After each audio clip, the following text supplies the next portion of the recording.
दुर्गा सप्तशती।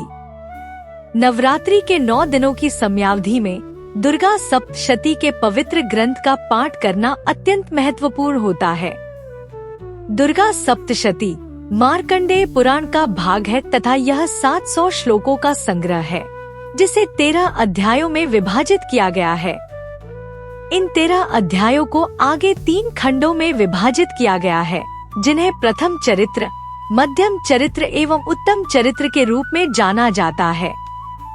दुर्गा सप्तशती एक हिंदू धार्मिक ग्रंथ है, जिसमें राक्षस महिषासुर पर देवी दुर्गा की विजय का वर्णन है। दुर्गा सप्तशती को देवी महात्म्य चंडी पाठ के नाम से भी जाना जाता है। इसमें 700 श्लोक हैं, जिन्हें 13 अध्यायों में बांटा गया है। दुर्गा सप्तशती का पहला अध्याय मधु और कैटब का वध पर आधारित है।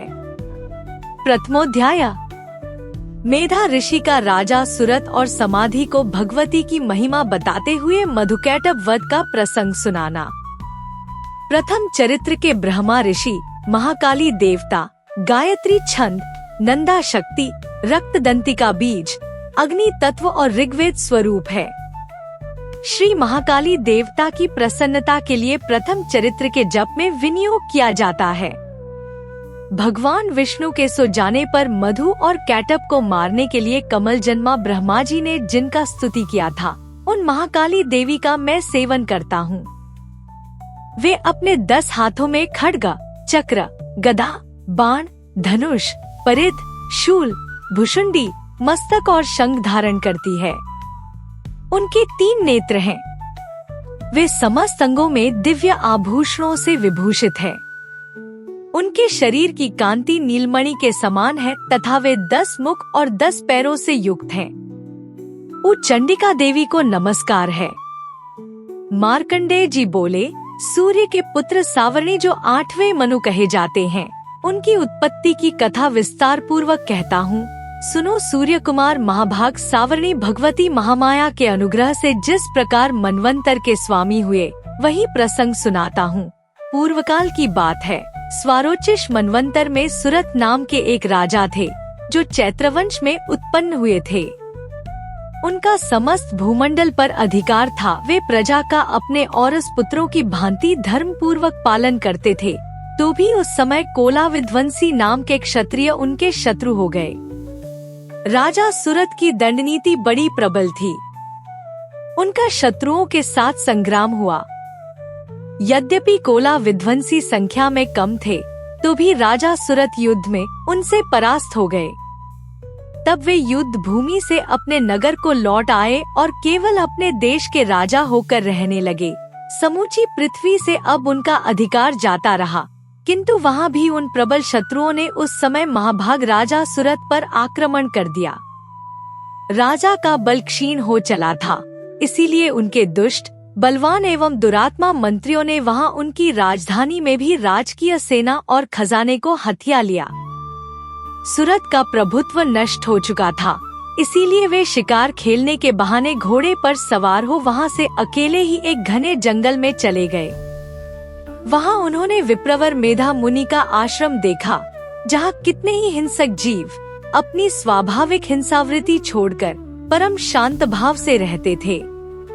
मुनि के बहुत से शिष्य उस वन की शोभा बढ़ा रहे थे।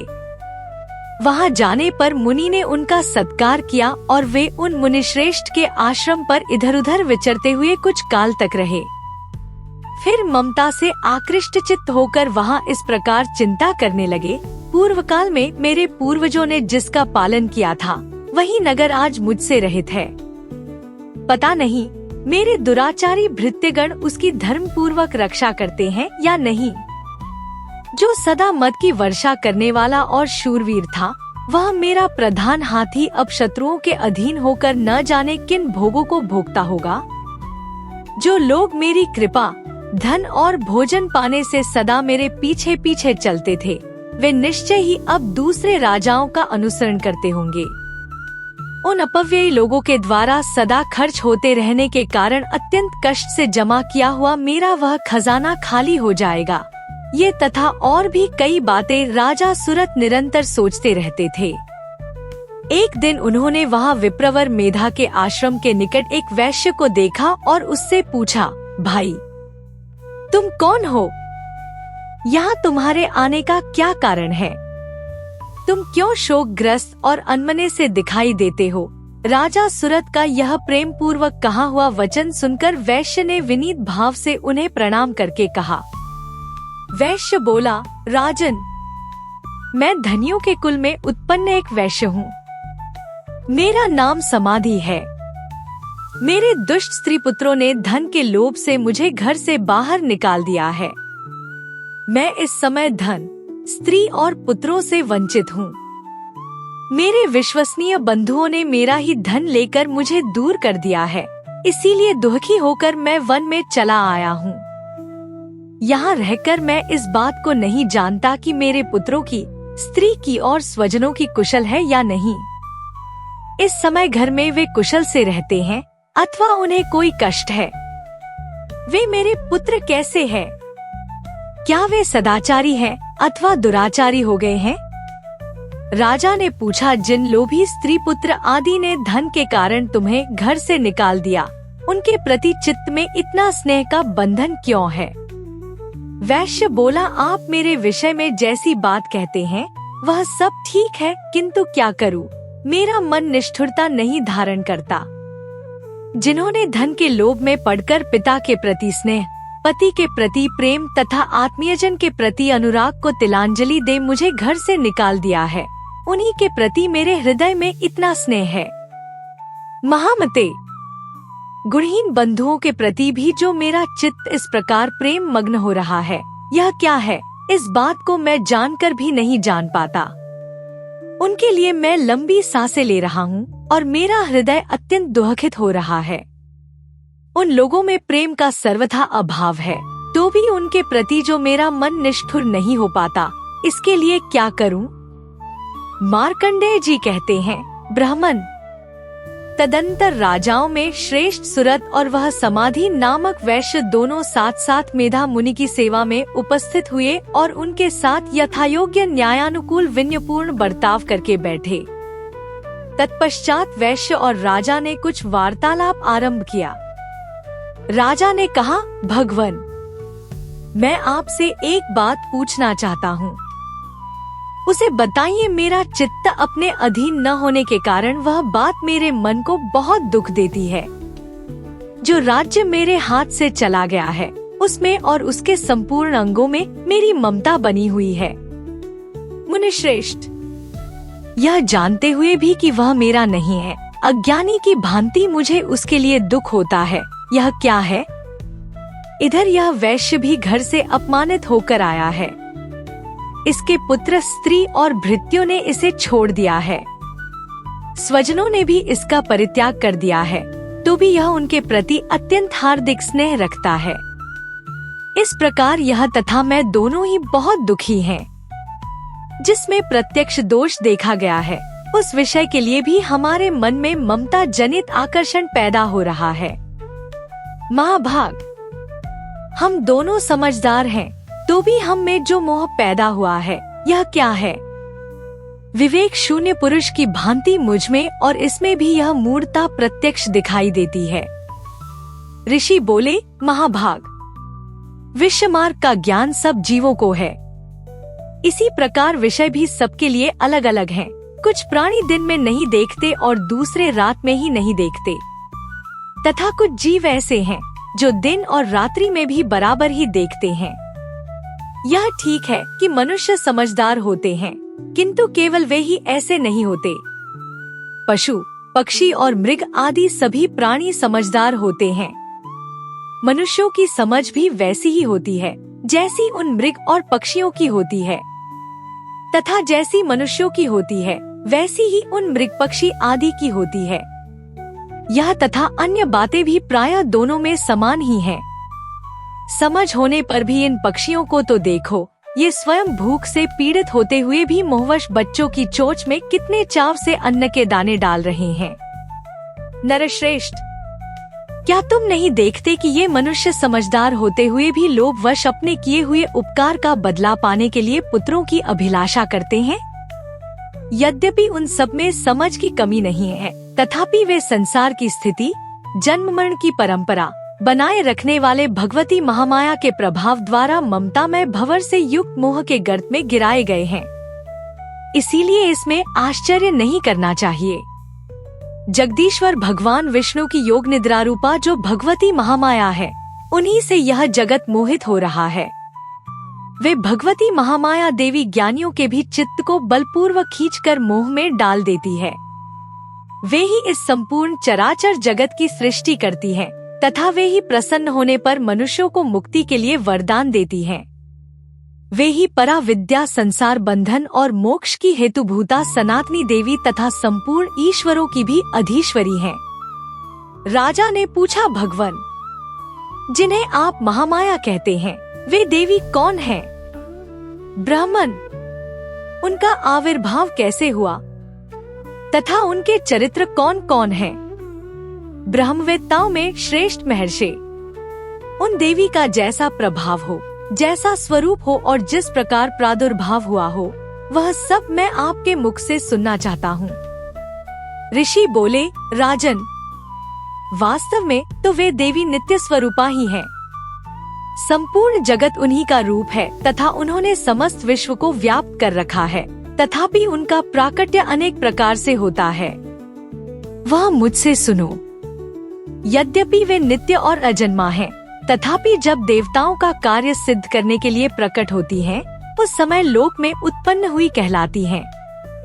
कल्प के अंत में जब संपूर्ण जगत एकार्णव में निमग्न हो रहा था और सबके प्रभु भगवान विष्णु शेषनाग की शया बिछाकर योग निद्रा का आश्रय ले सो रहे थे, उस समय उनके कानों के मैल से दो भयंकर असुर उत्पन्न हुए, जो मधु और कैटब के नाम से विख्यात थे।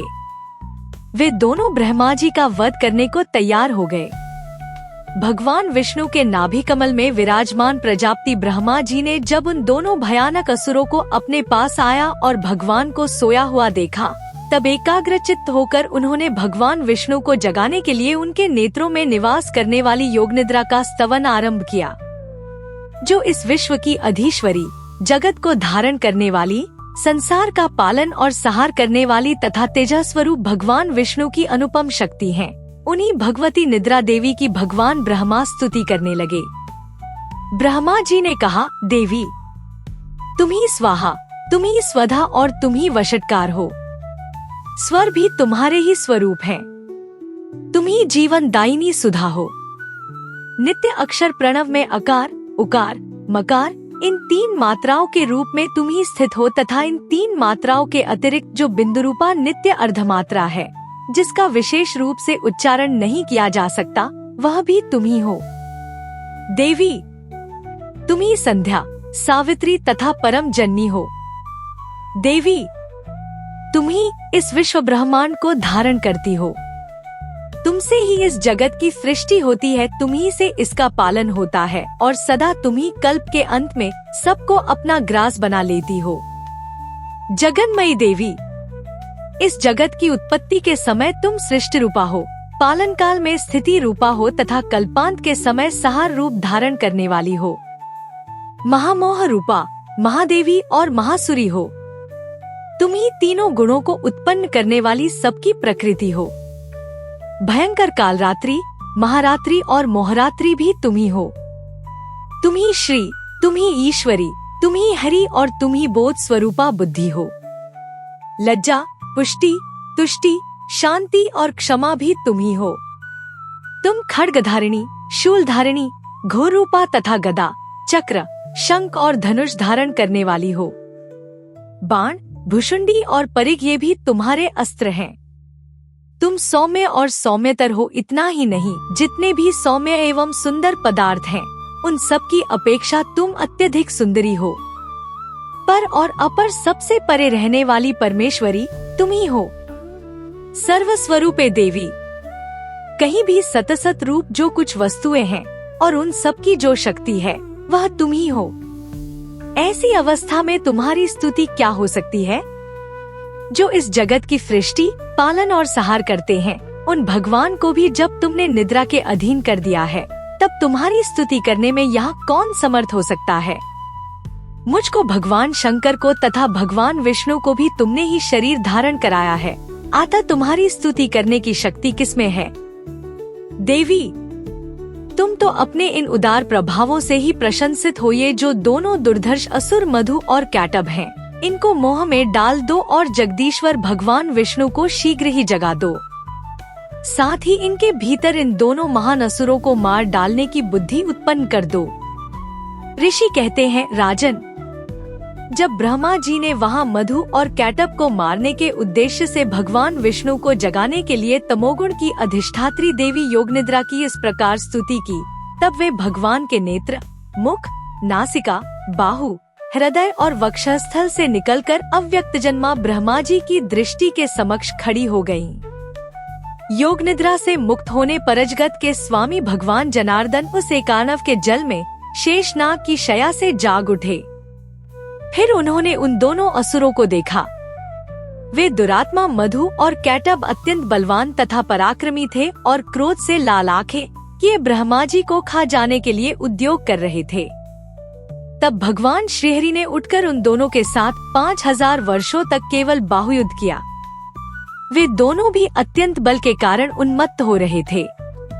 इधर महामाया ने भी उन्हें मोह में डाल रखा था, इसीलिए वे भगवान विष्णु से कहने लगे, हम तुम्हारी वीरता से संतुष्ट हैं। तुम हम लोगों से कोई वर मांगो। श्री भगवान बोले, यदि तुम दोनों मुझ पर प्रसन्न हो तो अब मेरे हाथ से मारे जाओ। बस इतना सा ही मैंने वर मांगा है, यहाँ दूसरे किसी वर से क्या लेना है।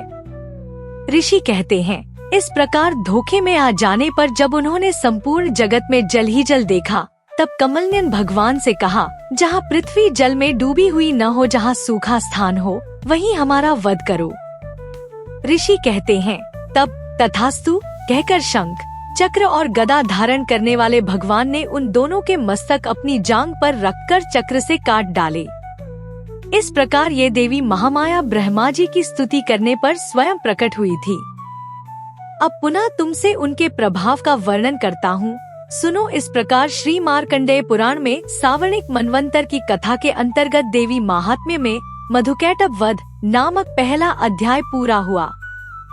दुर्गा सप्तशती का द्वितीय अध्याय महिषासुर की सेनाओं का वध पर आधारित है। द्वितीय अध्याय देवताओं के तेज से देवी का प्रादुर्भाव और महिषासुर की सेना का वध। मध्यम चरित्र के विष्णु ऋषि, महालक्ष्मी देवता, उष्णिक छंद, शाकंभरी शक्ति, दुर्गा बीज, वायु तत्व और यजुर्वेद स्वरूप है। श्री महालक्ष्मी की प्रसन्नता के लिए मध्यम चरित्र के पाठ में इसका विनियोग है। मैं कमल के आसन पर बैठी हुई प्रसन्न मुख वाली महिषासुरमर्दिनी भगवती महालक्ष्मी का भजन करता हूँ, जो अपने हाथों में अक्षमाला, फरसा, गदा, बाण, वज्र, पद्म, धनुष, कुंडिका, दंड, शक्ति, खड्गा, ढाल, शंख, घंटा, मधुपात्र, शूल, पाश और चक्र धारण करती हैं। ऋषि कहते हैं, पूर्व काल में देवताओं और असुरों में पूरे 100 वर्षों तक घोर संग्राम हुआ था। उसमें असुरों का स्वामी महिषासुर था और देवताओं के नायक इंद्र थे। उस युद्ध में देवताओं की सेना महाबली असुरों से परास्त हो गई। संपूर्ण देवताओं को जीतकर महिषासुर इंद्र बन बैठा। तब पराजित देवता प्रजापति ब्रह्मा जी को आगे करके उस स्थान पर गए जहां भगवान शंकर और विष्णु विराजमान थे। देवताओं ने महिषासुर के पराक्रम तथा अपनी पराजय का यथावत वृतांत उन दोनों देवेश्वरों से विस्तार पूर्वक कह सुनाया। वे बोले, भगवन, महिषासुर सूर्य, इंद्र, अग्नि, वायु, चंद्रमा, यम, वरुण तथा अन्य देवताओं के भी अधिकार छीनकर स्वयं ही सबका अधिष्ठाता बना बैठा है। उस दुरात्मा महिष ने समस्त देवताओं को स्वर्ग से निकाल दिया है। अब वे मनुष्यों की भांति पृथ्वी पर विचरते हैं। दैत्यों की यह सारी करतूत हमने आप लोगों से कह सुनाई। अब हम आपकी शरण में आए हैं, उसके वध का कोई उपाय सोचिए। इस प्रकार देवताओं के वचन सुनकर भगवान विष्णु और शिव ने दैत्यों पर बड़ा क्रोध किया। उनकी भौहें तन गईं और मुंह टेढ़ा हो गया। तब अत्यंत कोप में भरे हुए चक्रपाणी श्री विष्णु के मुख से एक महान तेज प्रकट हुआ। इसी प्रकार ब्रह्मा, शंकर तथा इंद्र आदि अन्यान्य देवताओं के शरीर से भी बड़ा भारी तेज निकला। वह सब मिलकर एक हो गया। महान तेज का वह पुंज जाज्वल्यमान पर्वत सा जान पड़ा। देवताओं ने देखा, वहाँ उसकी ज्वालाएं संपूर्ण दिशाओं में व्याप्त हो रही थी। संपूर्ण देवताओं के शरीर से प्रकट हुए उस तेज की कहीं तुलना नहीं थी। एकत्रित होने पर वह एक नारी के रूप में परिणत हो गया और अपने प्रकाश से तीनों लोकों में व्याप्त जान पड़ा। भगवान शंकर का जो तेज था, उससे उस देवी का मुख प्रकट हुआ। यमराज के तेज से उसके सिर में बाल निकल आए। श्री विष्णु भगवान के तेज से उसकी भुजाएं उत्पन्न हुईं। चंद्रमा के तेज से दोनों स्तनों का और इंद्र के तेज से मध्य भाग का प्रादुर्भाव हुआ। वरुण के तेज से जंघा और पिंडली तथा पृथ्वी के तेज से नितंब भाग प्रकट हुआ। ब्रह्मा के तेज से दोनों चरण और सूर्य के तेज से उसकी अंगुलियां हुई। वसुओं के तेज से हाथों की अंगुलियां और कुबेर के तेज से नासिका प्रकट हुई। उस देवी के दांत प्रजापति के तेज से और तीनों नेत्र अग्नि के तेज से प्रकट हुए थे। उसकी भौहें संध्या के और कान वायु के तेज से उत्पन्न हुए थे। इसी प्रकार अन्यान्य देवताओं के तेज से भी उस कल्याणमयी देवी का आविर्भाव हुआ। तदनंतर समस्त देवताओं के तेजपुंज से प्रकट हुई देवी को देखकर महिषासुर के सताए हुए देवता बहुत प्रसन्न हुए। पिनाकधारी भगवान शंकर ने अपने शूल से एक शूल निकालकर उन्हें दिया। फिर भगवान विष्णु ने भी अपने चक्र से चक्र उत्पन्न करके भगवती को अर्पण किया। वरुण ने भी शंख भेंट किया। अग्नि ने उन्हें शक्ति दी और वायु ने धनुष तथा बाण से भरे हुए 2 तरकश प्रदान किए। सहस्र नेत्रों वाले देवराज इंद्र ने अपने वज्र से वज्र उत्पन्न करके दिया और ऐरावत हाथी से उतारकर एक घंटा भी प्रदान किया। यमराज ने काल दंड से दंड, वरुण ने पाश, प्रजापति ने स्फटिकाक्ष की माला तथा ब्रह्मा जी ने कमंडलू भेंट किया। सूर्य ने देवी के समस्त रोमकूपों में अपनी किरणों का तेज भर दिया। काल ने उन्हें चमकती हुई ढाल और तलवार दी। क्षीर समुद्र ने उज्ज्वल हार तथा कभी जीर्ण न होने वाले 2 दिव्य वस्त्र भेंट किए। साथ ही उन्होंने दिव्य चूड़ामाणे, 2 कुंडल, कड़े, उज्ज्वल अर्धचंद्र, सब बाहुओं के लिए केयूर, दोनों चरणों के लिए नूपुर, गले की सुंदर हंसली और सब अंगुलियों में पहनने के लिए रत्नों की बनी अंगूठियां भी दी। विश्वकर्मा ने उन्हें अत्यंत निर्मल फरसा भेंट किया। साथ ही अनेक प्रकार के अस्त्र और अभेद्य कवच दिए।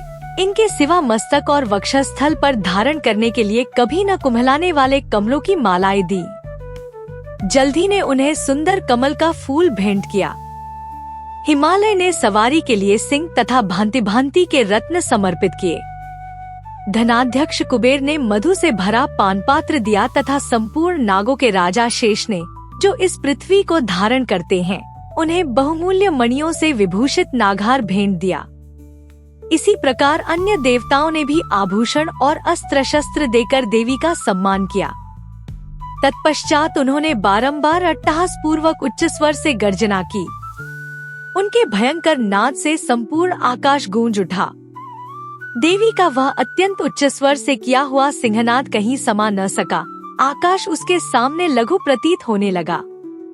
उससे बड़े जोर की प्रतिध्वनि हुई, जिससे संपूर्ण विश्व में हलचल मच गई और समुद्र कांप उठे।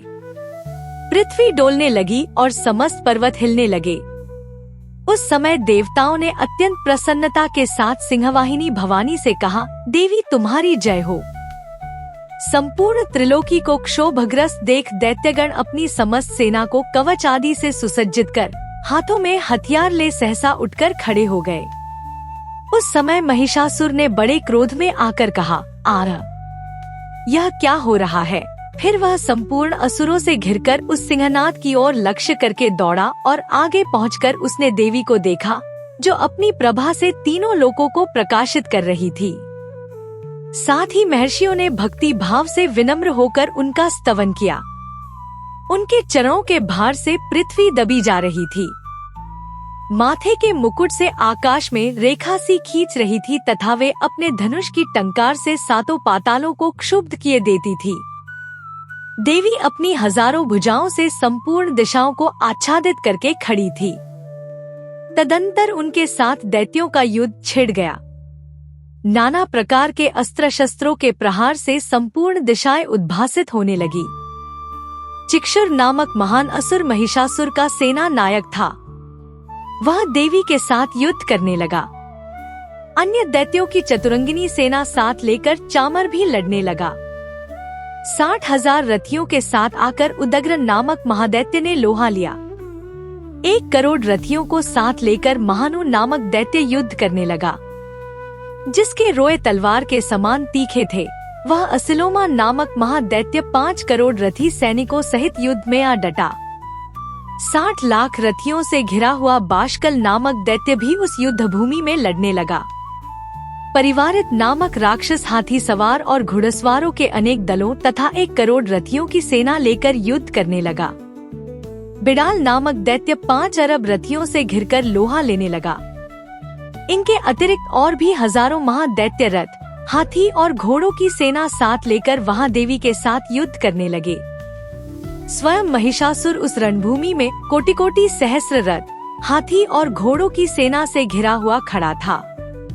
वे दैत्य देवी के साथ तोमर, भिंदीपाल, शक्ति, मूसल, खड्ग, परशु और पट्टिश आदि अस्त्र शस्त्रों का प्रहार करते हुए युद्ध कर रहे थे। कुछ दैत्यों ने उन पर शक्ति का प्रहार किया, कुछ लोगों ने पाश फेंके तथा कुछ दूसरे दैत्यों ने खड्ग प्रहार करके देवी को मार डालने का उद्योग किया। देवी ने भी क्रोध में भरकर खेल खेल में ही अपने अस्त्र शस्त्रों की वर्षा करके दैत्यों के वे समस्त अस्त्र शस्त्र काट डाले।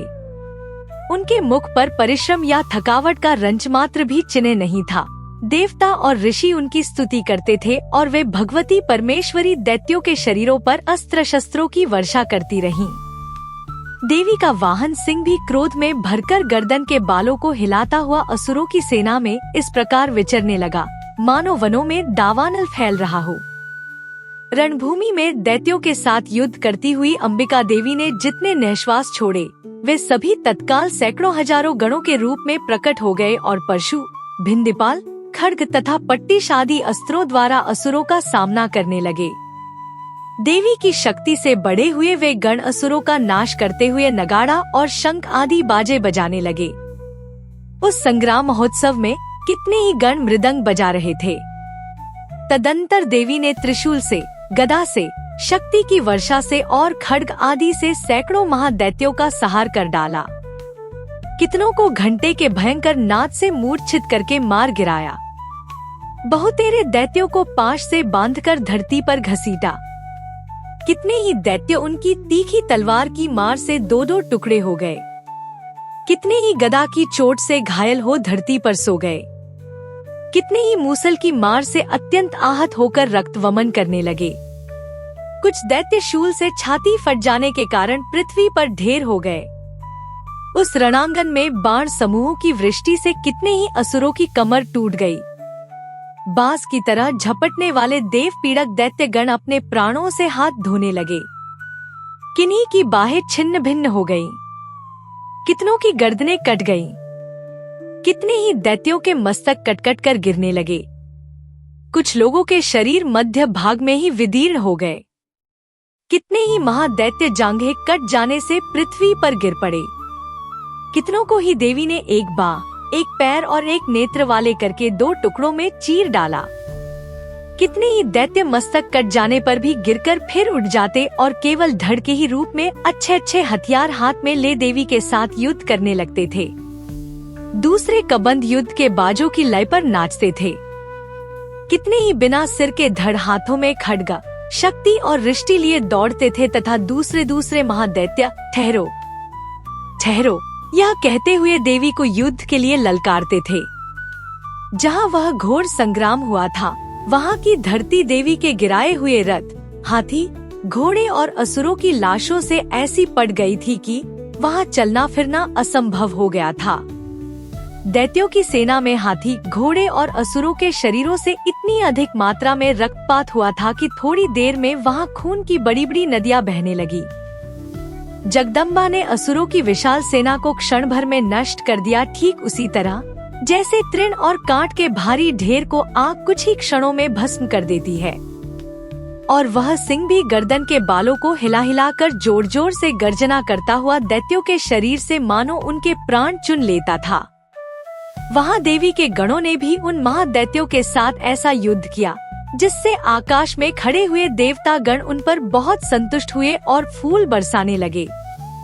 इस प्रकार श्री मार्कंडेय पुराण में सावर्णिक मनवंतर की कथा के अंतर्गत देवी महात्म्य में महिषासुर की सेना का वध नामक दूसरा अध्याय पूरा हुआ। दुर्गा सप्तशती का तृतीय अध्याय महिषासुर वध पर आधारित है।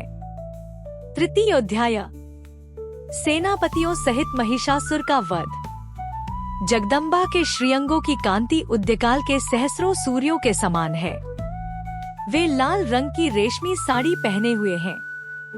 उनके गले में मुंडमाला शोभा पा रही है। दोनों स्तनों पर रक्त चंदन का लेप लगा है।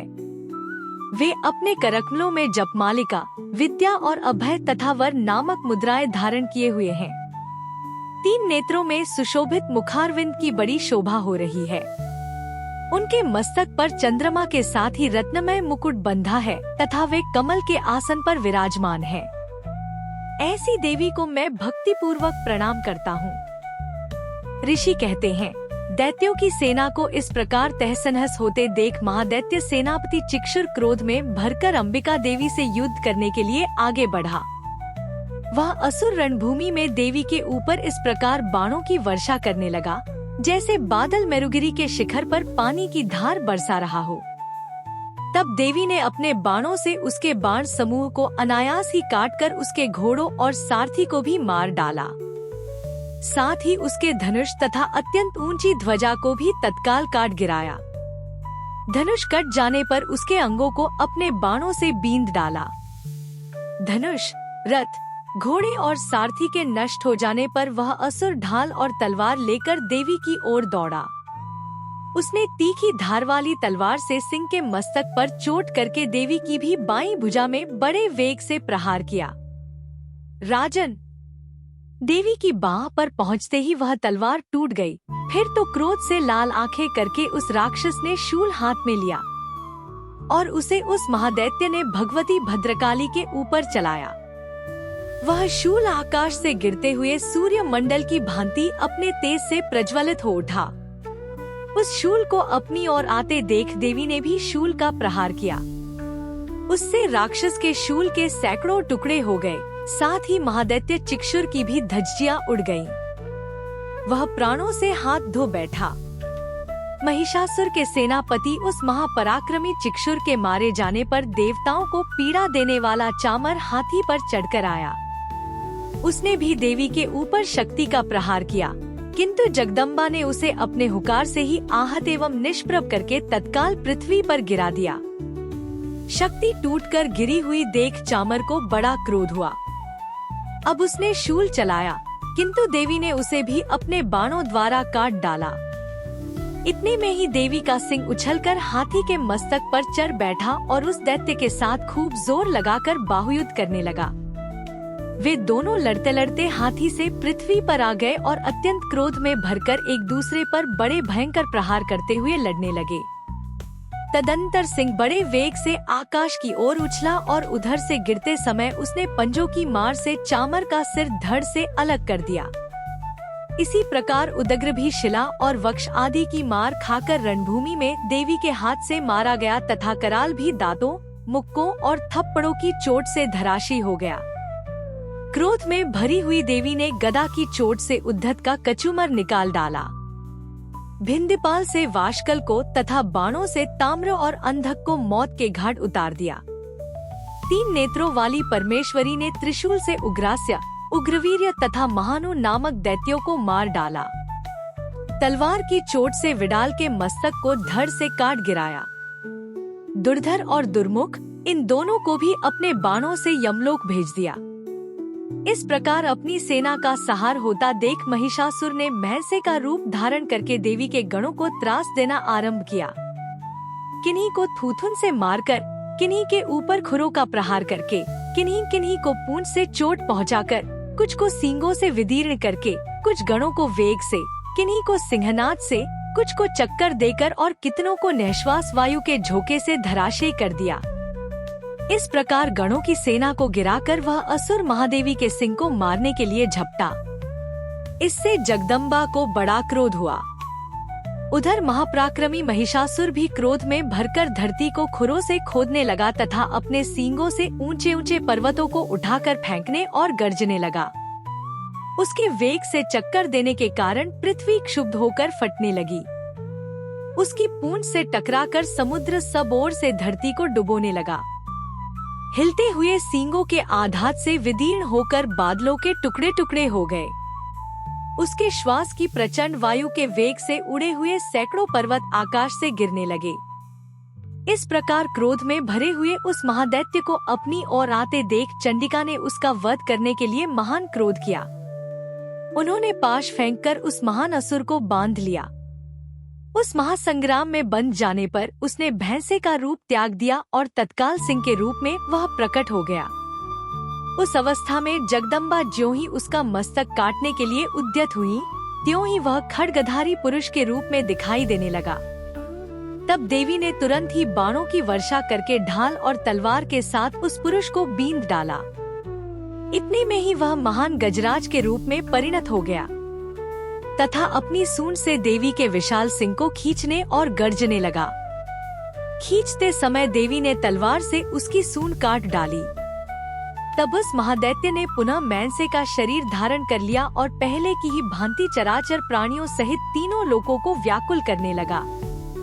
तब क्रोध में भरी हुई जगन्माता चंडिका बारंबार उत्तम मधु का पान करने और लाल आंखें करके हंसने लगी। उधर वह बल और पराक्रम के मद से उन्मत्त हुआ राक्षस गर्जने लगा और अपने सींगों से चंडी के ऊपर पर्वतों को फेंकने लगा। उस समय देवी अपने बाणों के समूहों से उसके फेंके हुए पर्वतों को चूर्ण करती हुई बोली। बोलते समय उनका मुख मधु के मद से लाल हो रहा था और वाणी लड़खड़ा रही थी। देवी ने कहा, ओ मूढ़, मैं जब तक मधु पीती हूँ तब तक तू क्षण भर के लिए खूब गर्ज ले। मेरे हाथ से यहीं तेरी मृत्यु हो जाने पर अब शीघ्र ही देवता भी गर्जना करेंगे। ऋषि कहते हैं, यो कहकर देवी उछली और उस महादैत्य के ऊपर चढ़ गईं। फिर अपने पैर से उसे दबाकर उन्होंने शूल से उसके कंठ में आघात किया। उनके पैर से दबा होने पर भी महिषासुर अपने मुख से अभी आधे शरीर से ही वह बाहर निकलने पाया थी कि देवी ने अपने प्रभाव से उसे रोक दिया।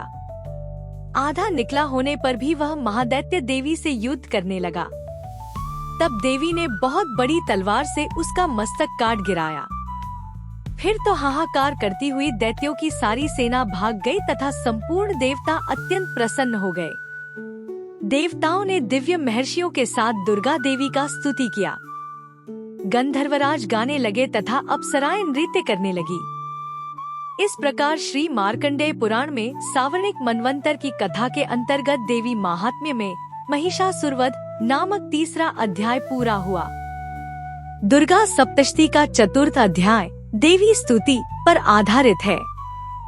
चतुर्थोध्याय इंद्रादि देवताओं द्वारा देवी की स्तुति। सिद्धि की इच्छा रखने वाले पुरुष जिनकी सेवा करते हैं तथा देवता जिन्हें सब ओर से घेरे रहते हैं, उन जया नाम वाली दुर्गा देवी का ध्यान करें। उनके श्री अंगों की आभा काले मेघ के समान श्याम है। वे अपने कटाक्षों से शत्रु समूह को भय प्रदान करती हैं। उनके मस्तक पर आबद्ध चंद्रमा की रेखा शोभा पाती है। वे अपने हाथों में शंख, चक्र, कृपाण और त्रिशूल धारण करती हैं। उनके 3 नेत्र हैं। वे सिंह के कंधे पर चढ़ी हुई हैं और अपने तेज से तीनों लोकों को परिपूर्ण कर रही हैं। ऋषि कहते हैं, अत्यंत पराक्रमी दुरात्मा महिषासुर तथा उसकी दैत्य सेना के देवी के हाथ से मारे जाने पर इंद्र आदि देवता प्रणाम के लिए गर्दन तथा कंधे झुकाकर उन भगवती दुर्गा का उत्तम वचनों द्वारा स्तुति करने लगे। उस समय उनके सुंदर अंगों में अत्यंत हर्ष के कारण रोमांच हो आया था। देवता बोले, संपूर्ण देवताओं की शक्ति का समुदाय ही जिनका स्वरूप है तथा जिन देवी ने अपनी शक्ति से संपूर्ण जगत को व्याप्त कर रखा है, समस्त देवताओं और महर्षियों की पूजनिया उन जगदम्बा को हम भक्ति पूर्वक नमस्कार करते हैं। वे हम लोगों का कल्याण करें। जिनके अनुपम प्रभाव और बल का वर्णन करने में भगवान शेषनाग, ब्रह्मा जी तथा महादेव जी भी समर्थ नहीं हैं। वे भगवती चंडिका संपूर्ण जगत का पालन एवं अशुभ भय का नाश करने का विचार करें। जो पुण्यात्माओं के घरों में स्वयं ही लक्ष्मी रूप से, पापियों के यहाँ दरिद्रता रूप से, शुद्ध अंतःकरण वाले पुरुषों के हृदय में बुद्धि रूप से, सत्पुरुषों में श्रद्धा रूप से तथा कुलीन मनुष्य में लज्जा रूप से निवास करती हैं, उन आप भगवती दुर्गा को हम नमस्कार करते हैं। देवी, आप संपूर्ण विश्व का पालन कीजिए। देवी, आपके इस अचिंत्य रूप का, असुरों का नाश करने वाले भारी पराक्रम का तथा समस्त देवताओं और दैत्यों के समक्ष युद्ध में प्रकट किए हुए आपके अद्भुत चरित्रों का हम किस प्रकार वर्णन करें। आप संपूर्ण जगत की उत्पत्ति में कारण हैं। आप में सत्वगुण, रजोगुण और तमोगुण, ये तीनों गुण मौजूद हैं, तो भी दोषों के साथ आपका संसर्ग नहीं जान पड़ता। भगवान विष्णु और महादेव जी आदि देवता भी आपका पार नहीं पाते। आप ही सबका आश्रय हैं। यह समस्त जगत आपका अंशभूत है, क्योंकि आप सबकी आदिभूत अव्याकृता परा प्रकृति हैं। देवी, संपूर्ण यज्ञों में जिसके उच्चारण से सब देवता तृप्ति लाभ करते हैं, वह स्वाहा आप ही हैं। इसके अतिरिक्त आप पितरों की भी तृप्ति का कारण हैं, अतएव सब लोग आपको स्वधा भी कहते हैं। देवी, जो मोक्ष की प्राप्ति का साधन है, अचिंत्य महाव्रत स्वरूपा है, समस्त दोषों से रहित, जितेंद्रिय, तत्व को ही सार वस्तु मानने वाले तथा मोक्ष की अभिलाषा रखने वाले मुनिजन जिसका अभ्यास करते हैं, वह भगवती परा विद्या आप ही हैं।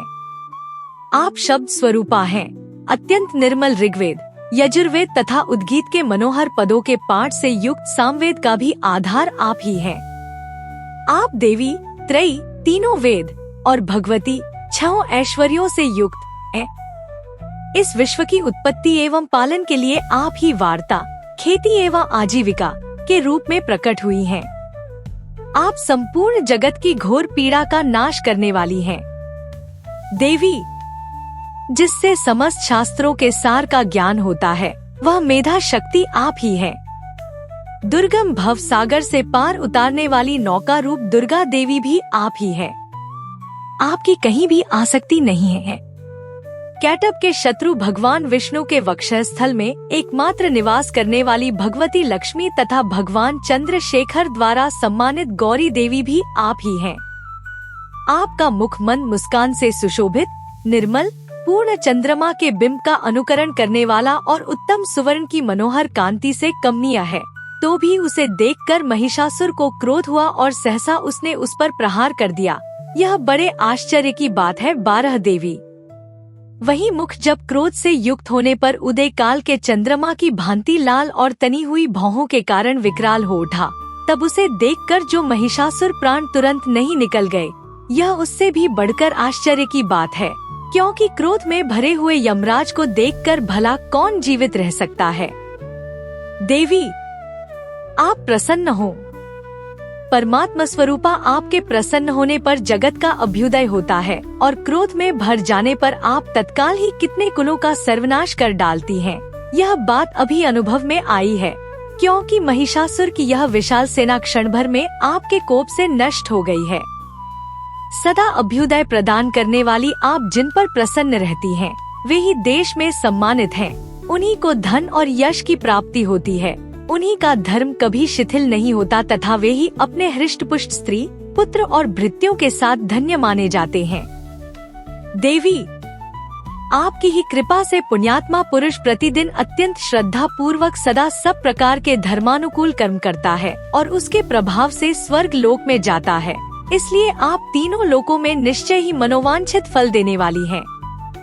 माँ दुर्गे, आप स्मरण करने पर सब प्राणियों का भय हर लेती हैं और स्वस्थ पुरुषों द्वारा चिंतन करने पर उन्हें परम कल्याणमयी बुद्धि प्रदान करती हैं। दुख, दरिद्रता और भय हरने वाली देवी। आपके सिवा दूसरी कौन है जिसका चित्त सबका उपकार करने के लिए सदा ही दयार्द्र रहता हो। देवी, इन राक्षसों के मारने से संसार को सुख मिले तथा ये राक्षस चिरकाल तक नरक में रहने के लिए भले ही पाप करते रहे हों, इस समय संग्राम में मृत्यु को प्राप्त होकर स्वर्गलोक में जाया, निश्चय यही सोचकर आप शत्रुओं का वध करती हैं। आप शत्रुओं पर शस्त्रों का प्रहार क्यों करती हैं? समस्त असुरों को दृष्टिपात मात्र से ही भस्म क्यों नहीं कर देती? इसमें एक रहस्य है। ये शत्रु भी हमारे शस्त्रों से पवित्र होकर उत्तम लोकों में जाया, इस प्रकार उनके प्रति भी आपका विचार अत्यंत उत्तम रहता है।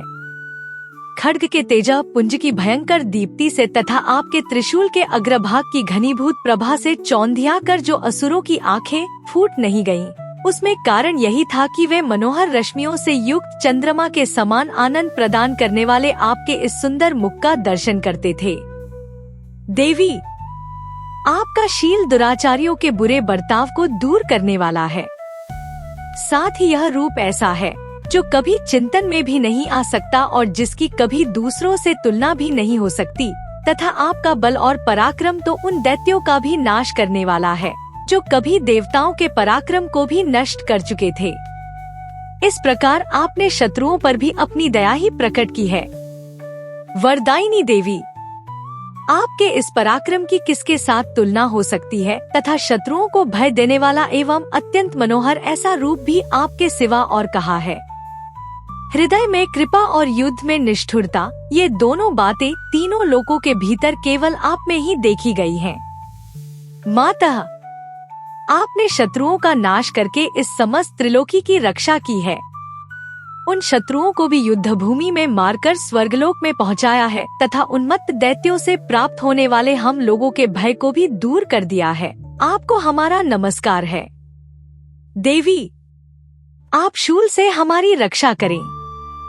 अंबिके, आप खड्ग से भी हमारी रक्षा करें तथा घंटा की ध्वनि और धनुष की टंकार से भी हम लोगों की रक्षा करें। चंडिके, पूर्व, पश्चिम और दक्षिण दिशा में आप हमारी रक्षा करें तथा ईश्वरी, अपने त्रिशूल को घुमाकर आप उत्तर दिशा में भी हमारी रक्षा करें। तीनों लोकों में आपके जो परम सुंदर एवं अत्यंत भयंकर रूप विचरते रहते हैं, उनके द्वारा भी आप हमारी तथा इस भूलोक की रक्षा करें। अंबिके, आपके करपल्लवों में शोभा पाने वाले खड्गा, शूल और गदा आदि जो जो अस्त्र हों, उन सब के द्वारा आप सब ओर से हम लोगों की रक्षा करें। ऋषि कहते हैं, इस प्रकार जब देवताओं ने जगन्माता दुर्गा की स्तुति की और नंदन वन के दिव्य पुष्पों एवं गंध चंदन आदि के द्वारा उनका पूजन किया, फिर सब ने मिलकर जब भक्ति पूर्वक दिव्य धूपों की सुगंध निवेदन की, तब देवी ने प्रसन्नवदन होकर प्रणाम करते हुए सब देवताओं से कहा। देवी बोली, देवताओं, तुम सब लोग मुझसे जिस वस्तु की अभिलाषा रखते हो उसे मांगो। देवता बोले, भगवती ने हमारी सब इच्छा पूर्ण कर दी, अब कुछ भी बाकी नहीं है, क्योंकि हमारा यह शत्रु महिषासुर मारा गया। महेश्वरी, इतने पर भी यदि आप हमें और वर देना चाहती हैं, तो हम जब जब आपका स्मरण करें तब तब आप दर्शन देकर हम लोगों के महान संकट दूर कर दिया करें तथा प्रसन्न मुखी अंबिके, जो मनुष्य इन स्तोत्रों द्वारा आपकी स्तुति करे, उसे वित्त, समृद्धि और वैभव देने के साथ ही उसकी धन और स्त्री आदि संपत्ति को भी बढ़ाने के लिए आप सदा हम पर प्रसन्न रहें। ऋषि कहते हैं, राजन, देवताओं ने जब अपने तथा जगत के कल्याण के लिए भद्रकाली देवी को इस प्रकार प्रसन्न किया, तब वे तथास्तु कहकर वहीं अंतर्धान हो गयीं। भूपाल, इस प्रकार पूर्वकाल में तीनों लोकों का हित चाहने वाली देवी जिस प्रकार देवताओं के शरीरों से प्रकट हुई थी, वह सब कथा मैंने कह सुनाई। अब पुनः देवताओं का उपकार करने वाली वे देवी दुष्ट दैत्यों तथा शुंभनिशुंभ का वध करने एवं सब लोगों की रक्षा करने के लिए गौरी देवी के शरीर से जिस प्रकार प्रकट हुई थी, वह सब प्रसंग मेरे मुंह से सुनो। मैं उसका तुमसे यथावत वर्णन करता हूँ। इस प्रकार श्री मार्कंडेय पुराण में सावर्णिक मनवंतर की कथा के अंतर्गत देवी महात्म्य में शक्रादिस्तुति नामक चौथा अध्याय पूरा हुआ। दुर्गा सप्तशती का पंचम अध्याय दूत के साथ देवी की बातचीत पर आधारित है। पंचमोध्याय देवताओं द्वारा देवी की स्तुति। चंडमुंड के मुख से अंबिका के रूप की प्रशंसा सुनकर शुंभ का उनके पास दूत भेजना और दूत का निराश लौटना। इस उत्तर चरित्र के रुद्र ऋषि हैं, महासरस्वती देवता हैं, अनुष्टुप छंद है, भीमा शक्ति है, भ्रामरी बीज है, सूर्य तत्व है और सामवेद स्वरूप है। महासरस्वती की प्रसन्नता के लिए उत्तर चरित्र के पाठ में इसका विनियोग किया जाता है, जो अपने कर कमलों में घंटा, शूल, हल, शंख, मूसल, चक्र, धनुष और बाण धारण करती हैं। शरद ऋतु के शोभा संपन्न चंद्रमा के समान जिनकी मनोहर कांति है, जो तीनों लोकों की आधार भूता और शुंभ आदि दैत्यों का नाश करने वाली है, तथा गौरी के शरीर से जिनका प्राकट्य हुआ है, उन महासरस्वती देवी का मैं निरंतर भजन करती हूँ। ऋषि कहते हैं, पूर्व काल में शुंभ और निशुंभ नामक असुरों ने अपने बल के घमंड में आकर शचीपति इंद्र के हाथ से तीनों लोकों का राज्य और यज्ञ भाग छीन लिए। वे ही दोनों सूर्य, चंद्रमा, कुबेर, यम और वरुण के अधिकार का भी उपयोग करने लगे। वायु और अग्नि का कार्य भी वे ही करने लगे। उन दोनों ने सब देवताओं को अपमानित, राज्य भ्रष्ट, पराजित तथा अधिकारहीन करके स्वर्ग से निकाल दिया। उन दोनों महान असुरों से तिरस्कृत देवताओं ने अपराजिता देवी का स्मरण किया और सोचा, जगदम्बा ने हम लोगों को वर दिया था कि आपत्ति काल में स्मरण करने पर मैं तुम्हारी सब आपत्तियों का तत्काल नाश कर दूंगी। यह विचार कर देवता गिरिराज हिमालय पर गए और वहाँ भगवती विष्णुमाया की स्तुति करने लगे। देवता बोले, देवी को नमस्कार है, महादेवी शिवा को सर्वदा नमस्कार है, प्रकृति एवं भद्रा को प्रणाम है। हम लोग नियम पूर्वक जगदम्बा को नमस्कार करते, रौद्रा को नमस्कार है, नित्या, गौरी एवं धात्री को बारंबार नमस्कार है, ज्योत्स्नामी, चंद्र रूपिणी एवं सुख स्वरूपा देवी को सतत प्रणाम है। शरणागतों का कल्याण करने वाली वृद्धि एवं सिद्धि रूपा देवी को हम बारंबार नमस्कार करते हैं। नैऋति, राक्षसों की लक्ष्मी, राजाओं की लक्ष्मी तथा शर्वाणी, शिव पत्नी स्वरूपा आप जगदम्बा को बार बार नमस्कार है। दुर्गा, दुर्गपारा सारा, सर्वकारिणी, ख्याति, कृष्णा और धूमरा देवी को सर्वदा नमस्कार है। अत्यंत सौम्य तथा अत्यंत रौद्र रूपा देवी को हम नमस्कार करते हैं, उन्हें हमारा बारंबार प्रणाम है। जगत की आधारभूता कृति देवी को बारंबार नमस्कार है। जो देवी सब प्राणियों में विष्णुमाया के नाम से कही जाती हैं, उनको नमस्कार, उनको नमस्कार, उनको बारंबार नमस्कार है। जो देवी सब प्राणियों में चेतना कहलाती हैं, उनको नमस्कार, उनको नमस्कार, उनको बारंबार नमस्कार है। जो देवी सब प्राणियों में बुद्धि रूप से स्थित हैं, उनको नमस्कार, उनको नमस्कार, उनको बारंबार नमस्कार है। जो देवी सब प्राणियों में निद्रा रूप से स्थित हैं, उनको नमस्कार, उनको नमस्कार, उनको बारंबार नमस्कार है। जो देवी सब प्राणियों में क्षुधा रूप से स्थित हैं, उनको नमस्कार, उनको नमस्कार, उनको बारंबार नमस्कार है। जो देवी सब प्राणियों में छाया रूप से स्थित हैं, उनको नमस्कार, उनको नमस्कार, उनको बारंबार नमस्कार है। जो देवी सब प्राणियों में शक्ति रूप से स्थित हैं, उनको नमस्कार, उनको नमस्कार, उनको बारंबार नमस्कार है। जो देवी सब प्राणियों में तृष्णा रूप से स्थित हैं, उनको नमस्कार, उनको नमस्कार, उनको बारंबार नमस्कार है। जो देवी सब प्राणियों में शांति क्षमा रूप से स्थित हैं, उनको नमस्कार, उनको नमस्कार, उनको बारंबार नमस्कार है। जो देवी सब प्राणियों में जाति रूप से स्थित हैं, उनको नमस्कार, उनको नमस्कार, उनको बारंबार नमस्कार है।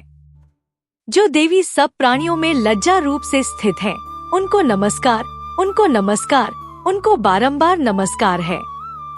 जो देवी सब प्राणियों में शांति रूप से स्थित हैं, उनको नमस्कार, उनको नमस्कार, उनको बारंबार नमस्कार है। जो देवी सब प्राणियों में श्रद्धा रूप से स्थित हैं, उनको नमस्कार, उनको नमस्कार, उनको बारंबार नमस्कार है। जो देवी सब प्राणियों में कांति रूप से स्थित हैं, उनको नमस्कार, उनको नमस्कार, उनको बारंबार नमस्कार है। जो देवी सब प्राणियों में लक्ष्मी रूप से स्थित है, उनको नमस्कार, उनको नमस्कार, उनको बारंबार नमस्कार है। जो देवी सब प्राणियों में वृत्ति रूप से स्थित है, उनको नमस्कार, उनको नमस्कार, उनको बारंबार नमस्कार है। जो देवी सब प्राणियों में स्मृति रूप से स्थित है, उनको नमस्कार, उनको नमस्कार, उनको बारंबार नमस्कार है। जो देवी सब प्राणियों में दया रूप से स्थित है, उनको नमस्कार, उनको नमस्कार, उनको बारंबार नमस्कार है। जो देवी सब प्राणियों में तुष्ट रूप से स्थित है, उनको नमस्कार, उनको नमस्कार, उनको बारंबार नमस्कार है। जो देवी सब प्राणियों में माता रूप से स्थित है, उनको नमस्कार, उनको नमस्कार, उनको बारंबार नमस्कार है। जो देवी सब प्राणियों में भ्रांति रूप से स्थित है, उनको नमस्कार, उनको नमस्कार, उनको बारंबार नमस्कार है। जो जीवों के इंद्रियवर की अधिष्ठात्री देवी एवं सब प्राणियों में सदा व्याप्त रहने वाली है, उन व्याप्ति देवी को बारंबार नमस्कार है। जो देवी चैतन्य रूप से इस संपूर्ण जगत को व्याप्त करके स्थित है, उनको नमस्कार, उनको नमस्कार, उनको बारंबार नमस्कार है। पूर्व काल में अपने अभीष्ट की प्राप्ति होने से देवताओं ने जिनकी स्तुति की तथा देवराज इंद्र ने बहुत दिनों तक जिनका सेवन किया, वह कल्याण की साधन भूता ईश्वरी हमारा कल्याण और मंगल करे तथा सारी आपत्तियों का नाश कर डाले। उद्दंड दैत्यों से सताए हुए हम सभी देवता जिन परमेश्वरी को इस समय नमस्कार करते हैं तथा जो भक्ति से विनम्र पुरुषों द्वारा स्मरण की जाने पर तत्काल ही संपूर्ण विपत्तियों का नाश कर देती हैं, वे जगदम्बा हमारा संकट दूर करें। ऋषि कहते हैं, राजन, इस प्रकार जब देवता स्तुति कर रहे थे, उस समय पार्वती देवी गंगा जी के जल में स्नान करने के लिए वहां आईं। उन सुंदर भौहों वाली भगवती ने देवताओं से पूछा, आप लोग यहाँ किसकी स्तुति करते हैं?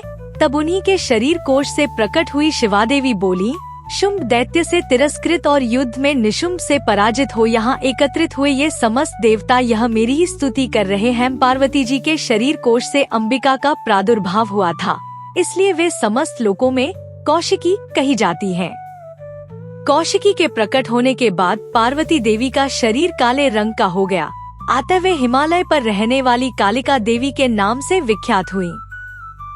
तदंतर शुंभ निशुंभ के भृत्य चंडमुंड वहां आए और उन्होंने परम मनोहर रूप धारण करने वाली अंबिका देवी को देखा। फिर वे शुंभ के पास जाकर बोले, महाराज, एक अत्यंत मनोहर स्त्री है जो अपनी दिव्य कांति से हिमालय को प्रकाशित कर रही है। वैसा उत्तम रूप कहीं किसी ने भी नहीं देखा होगा। असुरेश्वर, पता लगाइए वह देवी कौन है और उसे ले लीजिए। स्त्रियों में तो वह रत्न है, उसका प्रत्येक अंग बहुत ही सुंदर है तथा वह अपने श्री अंगों की प्रभा से संपूर्ण दिशाओं में प्रकाश फैला रही है। दैत्यराज, अभी वह हिमालय पर ही मौजूद है, आप उसे देख सकते हैं। प्रभु, तीनों लोकों में मणि, हाथी और घोड़े आदि जितने भी रत्न हैं, वे सब इस समय आपके घर में शोभा पाते हैं। हाथियों में रत्नभूत ऐरावत, यह पारिजात का वृक्ष और यह उच्चैश्रवा घोड़ा, यह सब आपने इंद्र से ले लिया है।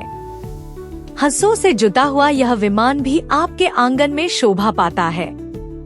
यह रत्नभूत अद्भुत विमान जो पहले ब्रह्मा जी के पास था, अब आपके यहाँ लाया गया है। यह महापद्म नामक निधि आप कुबेर से छीन लाए हैं।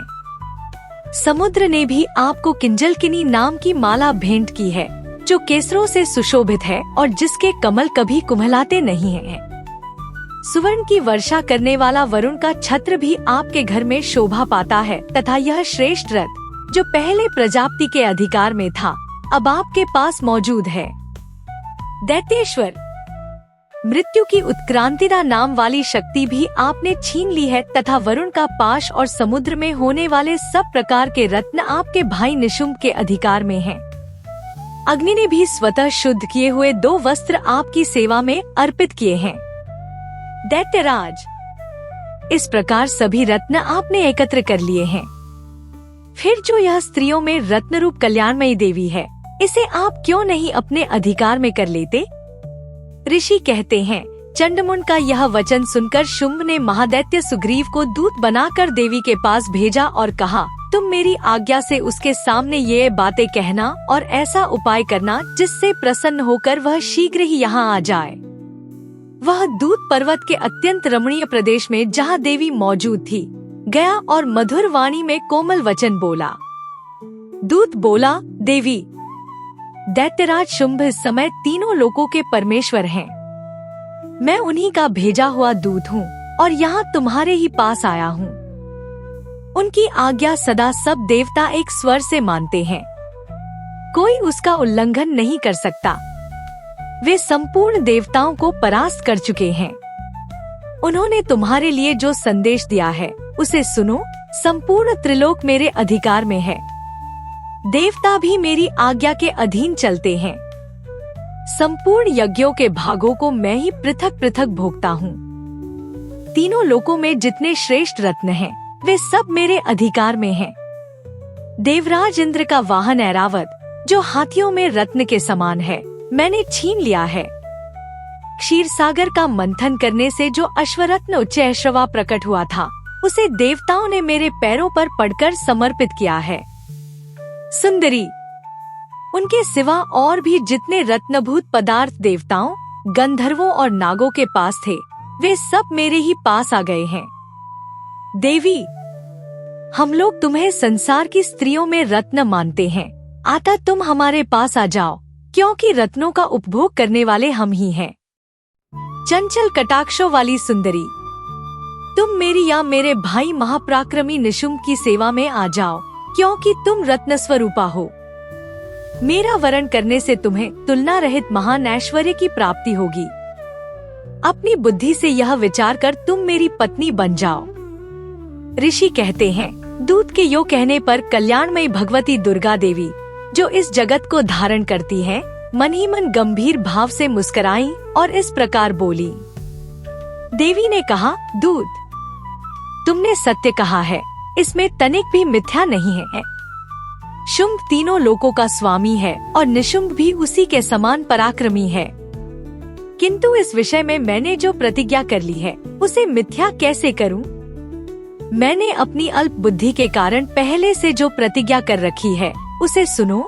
जो मुझे संग्राम में जीत लेगा, जो मेरे अभिमान को चूर्ण कर देगा तथा संसार में जो मेरे समान बलवान होगा, वही मेरा स्वामी होगा।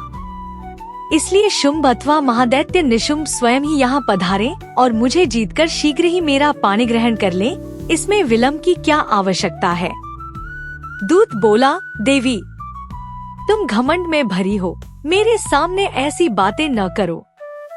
तीनों लोकों में कौन ऐसा पुरुष है जो शुंभ निशुंभ के सामने खड़ा हो सके? देवी, अन्य दैत्यों के सामने भी सारे देवता युद्ध में नहीं ठहर सकते, फिर तुम अकेली स्त्री होकर कैसे ठहर सकती हो? जिन शुंभादि दैत्यों के सामने इंद्र आदि सब देवता भी युद्ध में खड़े नहीं हुए, उनके सामने तुम स्त्री होकर कैसे जाओगी? इसलिए तुम मेरे ही कहने से शुंभ निशुंभ के पास चली चलो। ऐसा करने से तुम्हारे गौरव की रक्षा होगी, अन्यथा जब वे केश पकड़कर घसीटेंगे, तब तुम्हें अपनी प्रतिष्ठा खोकर जाना पड़ेगा। देवी ने कहा, तुम्हारा कहना ठीक है, शुंभ बलवान है और निशुंभ भी बड़े पराक्रमी हैं, किंतु क्या करूं? मैंने पहले बिना सोचे समझे प्रतिज्ञा कर ली है। अतः अब तुम जाओ। मैंने तुमसे जो कुछ कहा है, वह सब दैत्यराज से आदर पूर्वक कहना, फिर वे जो उचित जान पड़े करें। इस प्रकार श्री मार्कंडेय पुराण में सावर्णिक मनवंतर की कथा के अंतर्गत देवी महात्म्य में देवीदूत संवाद नामक 5वां अध्याय पूरा हुआ। दुर्गा सप्तशती का 6वां अध्याय धूम्रलोचन वध पर आधारित है। 6वां अध्याय धूम्रलोचन वध। मैं सर्वज्ञेश्वर भैरव के अंक में निवास करने वाली परमोत्कृष्ट पद्मावती देवी का चिंतन करता हूँ। वे नागराज के आसन पर बैठी हैं। नागों के फणों में सुशोभित होने वाली मणियों की विशाल माला से उनकी दहलता उद्भासित हो रही है। सूर्य के समान उनका तेज है। 3 नेत्र उनकी शोभा बढ़ा रहे हैं। वे हाथों में माला, कुंभ, कपाल और कमल लिए हुए हैं तथा उनके मस्तक में अर्धचंद्र का मुकुट सुशोभित है। ऋषि कहते हैं, देवी का यह कथन सुनकर दूत को बड़ा अमर्ष हुआ और उसने दैत्यराज के पास जाकर सब समाचार विस्तार पूर्वक कह सुनाया। दूत के उस वचन को सुनकर दैत्यराज कुपित हो उठा और दैत्य सेनापति धूम्रलोचन से बोला, धूम्रलोचन, तुम शीघ्र अपनी सेना साथ लेकर जाओ और उस दुष्टा के केश पकड़कर घसीटते हुए उसे बलपूर्वक यहाँ ले आओ। उसकी रक्षा करने के लिए यदि कोई दूसरा खड़ा हो तो वह देवता, यक्ष अथवा गंधर्व ही क्यों न हो, उसे अवश्य मार डालना। ऋषि कहते हैं, शुंभ के इस प्रकार आज्ञा देने पर वह धूम्रलोचन दैत्य 60,000 असुरों की सेना को साथ लेकर वहाँ से तुरंत चल दिया। वहाँ पहुंचकर उसने हिमालय पर रहने वाली देवी को देखा और ललकार कर कहा, तू शुंभ के पास चल।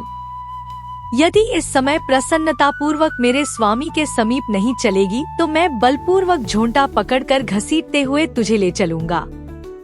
देवी बोली, तुम्हें दैत्यों के राजा ने भेजा है, तुम स्वयं भी बलवान हो और तुम्हारे साथ विशाल सेना भी है। ऐसी दशा में यदि मुझे बलपूर्वक ले चलोगे तो मैं तुम्हारा क्या कर सकती हूँ।